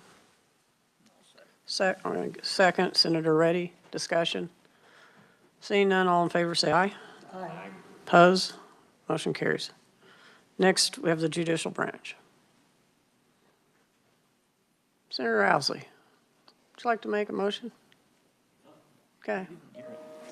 We're just going to see if you can do anything this afternoon. Representative Delperding. I will not on this one. Oh, you want on this one? That's okay. That's okay. Senator Reddy. On, this one is on judicial branch. I move the. It's all right. Pass the recommended recommendations by the judicial branch. Is that right? I'll second it. Discussion? Seeing none, all in favor say aye. Aye. Aye. Is there only 2? I don't know. All those in favor, raise your right hand. Opposed, no? No. No? Are you voting? I'm abstaining. Senator Billinger? Raised his hand. You raised your hand? Okay, I'm sorry, I didn't see it. Okay, motion passes. All right. Next, we have the State Historical Society. Oh, I knew somebody would raise their hand real quick on that one. Senator Francisco. Thank you, Madam Chair.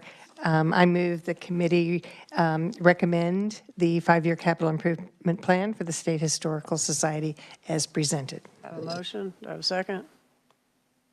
Senator Reddy? Discussion? Seeing none, all in favor say aye. Aye. Opposed, no? No. Motion carries. Now we're on the School of the Blind. Need a motion. All right, Representative Ousley, motion. Do I have a second? Second by Senator Francisco.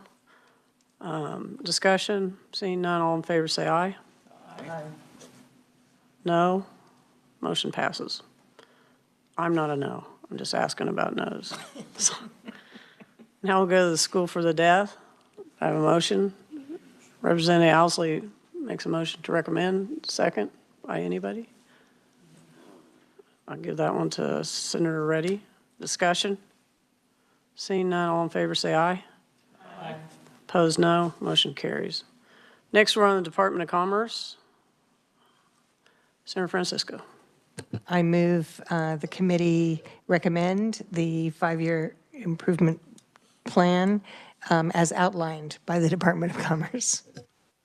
I have a motion. I have a second. Second by Senator Reddy. Discussion? Seeing none, all in favor say aye. Aye. Opposed, no. Motion carries. And now, at this time, we will go to the minutes. Approval of the minutes for October 9th. Entertain a motion. Senator Francisco, is your hand up, or is it going like I had this? a question, but We can make the motion. I do. I move approval of the minutes. Okay. Do I have a second? Second by Representative Owsley. Discussion. Senator Francisco. Thank you, Madam Chair. I was wondering, did we, in terms of the order as presented in the minutes, it takes up the State Board of Regents and then the Kansas State Fair. Did we really do them in that order and then go back to all the?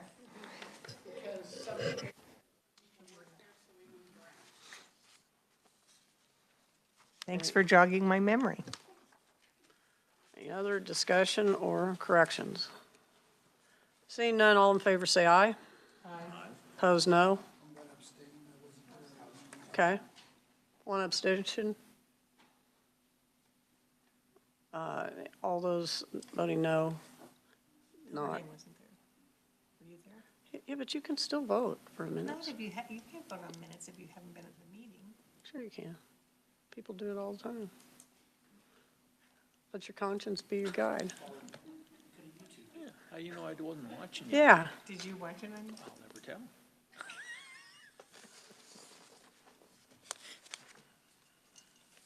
All right. Motion passes. Now,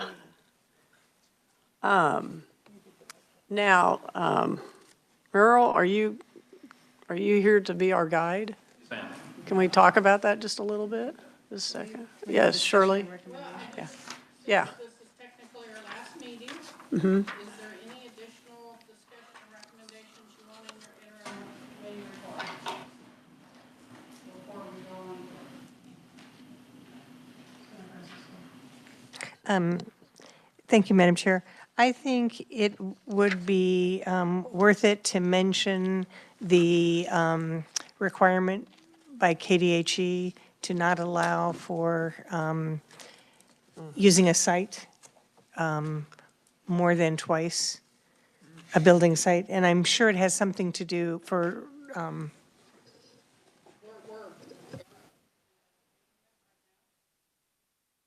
Well, but what if we don't like your investigation and we're not here? I understand that, but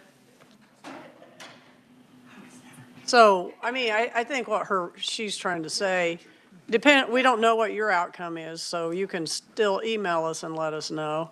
But she wants to make sure it's in the report. Okay? thank you. I just thought it was something that was No, brought I up that we agree. don't want to forget Let it about. slip. That's right. Okay, yes, Representative Del Prete. Same discussion, Senator, either senator. That was it the demolition of certain buildings on the same site? Is that what I understood right? Because, yeah, okay. That would be a good one to get to the bottom of. And it wasn't statute. I would like, as you investigate, I'd just like to know why. Yeah. And I assume it's a very old statute, though. yeah, but I got the feeling that he wasn't interested in us messing with it. Yes. I know that KDHE would be concerned about where materials are ending up if it's not in a regularly maintained landfill. So I'm guessing this was just to allow some exceptions, and they picked two. But that may not reflect the size of the site and certainly our state hospitals are located on some very large grounds. And this could be a savings. So they may want to change it to make sure that you can't dump asbestos, without that part of the remodel. But I understand why they would have it. I just think that we need to see if there can be any exceptions made based on the size. One exception could be based on the size of the property. Did you want to talk? Yep, Senator Reddy. Yes, thank you, Madam Chair.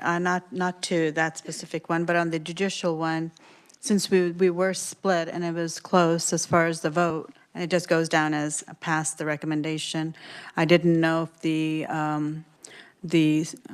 legislators that were in opposition, if they wanted to go on record on what the reasoning was, so that there is complete information when those decisions are being made. Just a suggestion. Thank you. I will just share in my experience that I don't usually make them have to explain their vote, because they'll do it at that later time when it really starts getting into the budget or out. So. Okay. Any other conversation or any other information you want to have submitted in the report? Senator Francisco. Thank you, Madam Chair. I know as we were going through these, many of the recommendations were being made from state building fund monies. And I was just thinking it might be helpful to, in the overall report, talk about the amount that we annually get in that fund, and then compare it to how much the total is of the requests. I don't know if that makes any sense or not, but I would kind of like to know. Building improvement funds, right?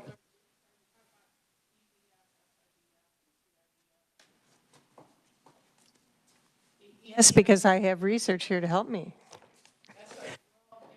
SIBF. We actually keep track of that, and at the beginning, we give you the table of what the amount is, and then what you just heard is what they're asking for this year. And then we'll have to look at what the ending balance is, and then we'll create a new table here in a couple of weeks. So, Madam Chair, it sounds like that's something we get annually, and I just was remembering that and wanting to look at it again, so appreciate that. Okay. Anything else? All right. That is the report. Now, Merrill, we're just a little concerned that you are escorting us over there, and I'm starting to feel trapped. No problem, ma'am.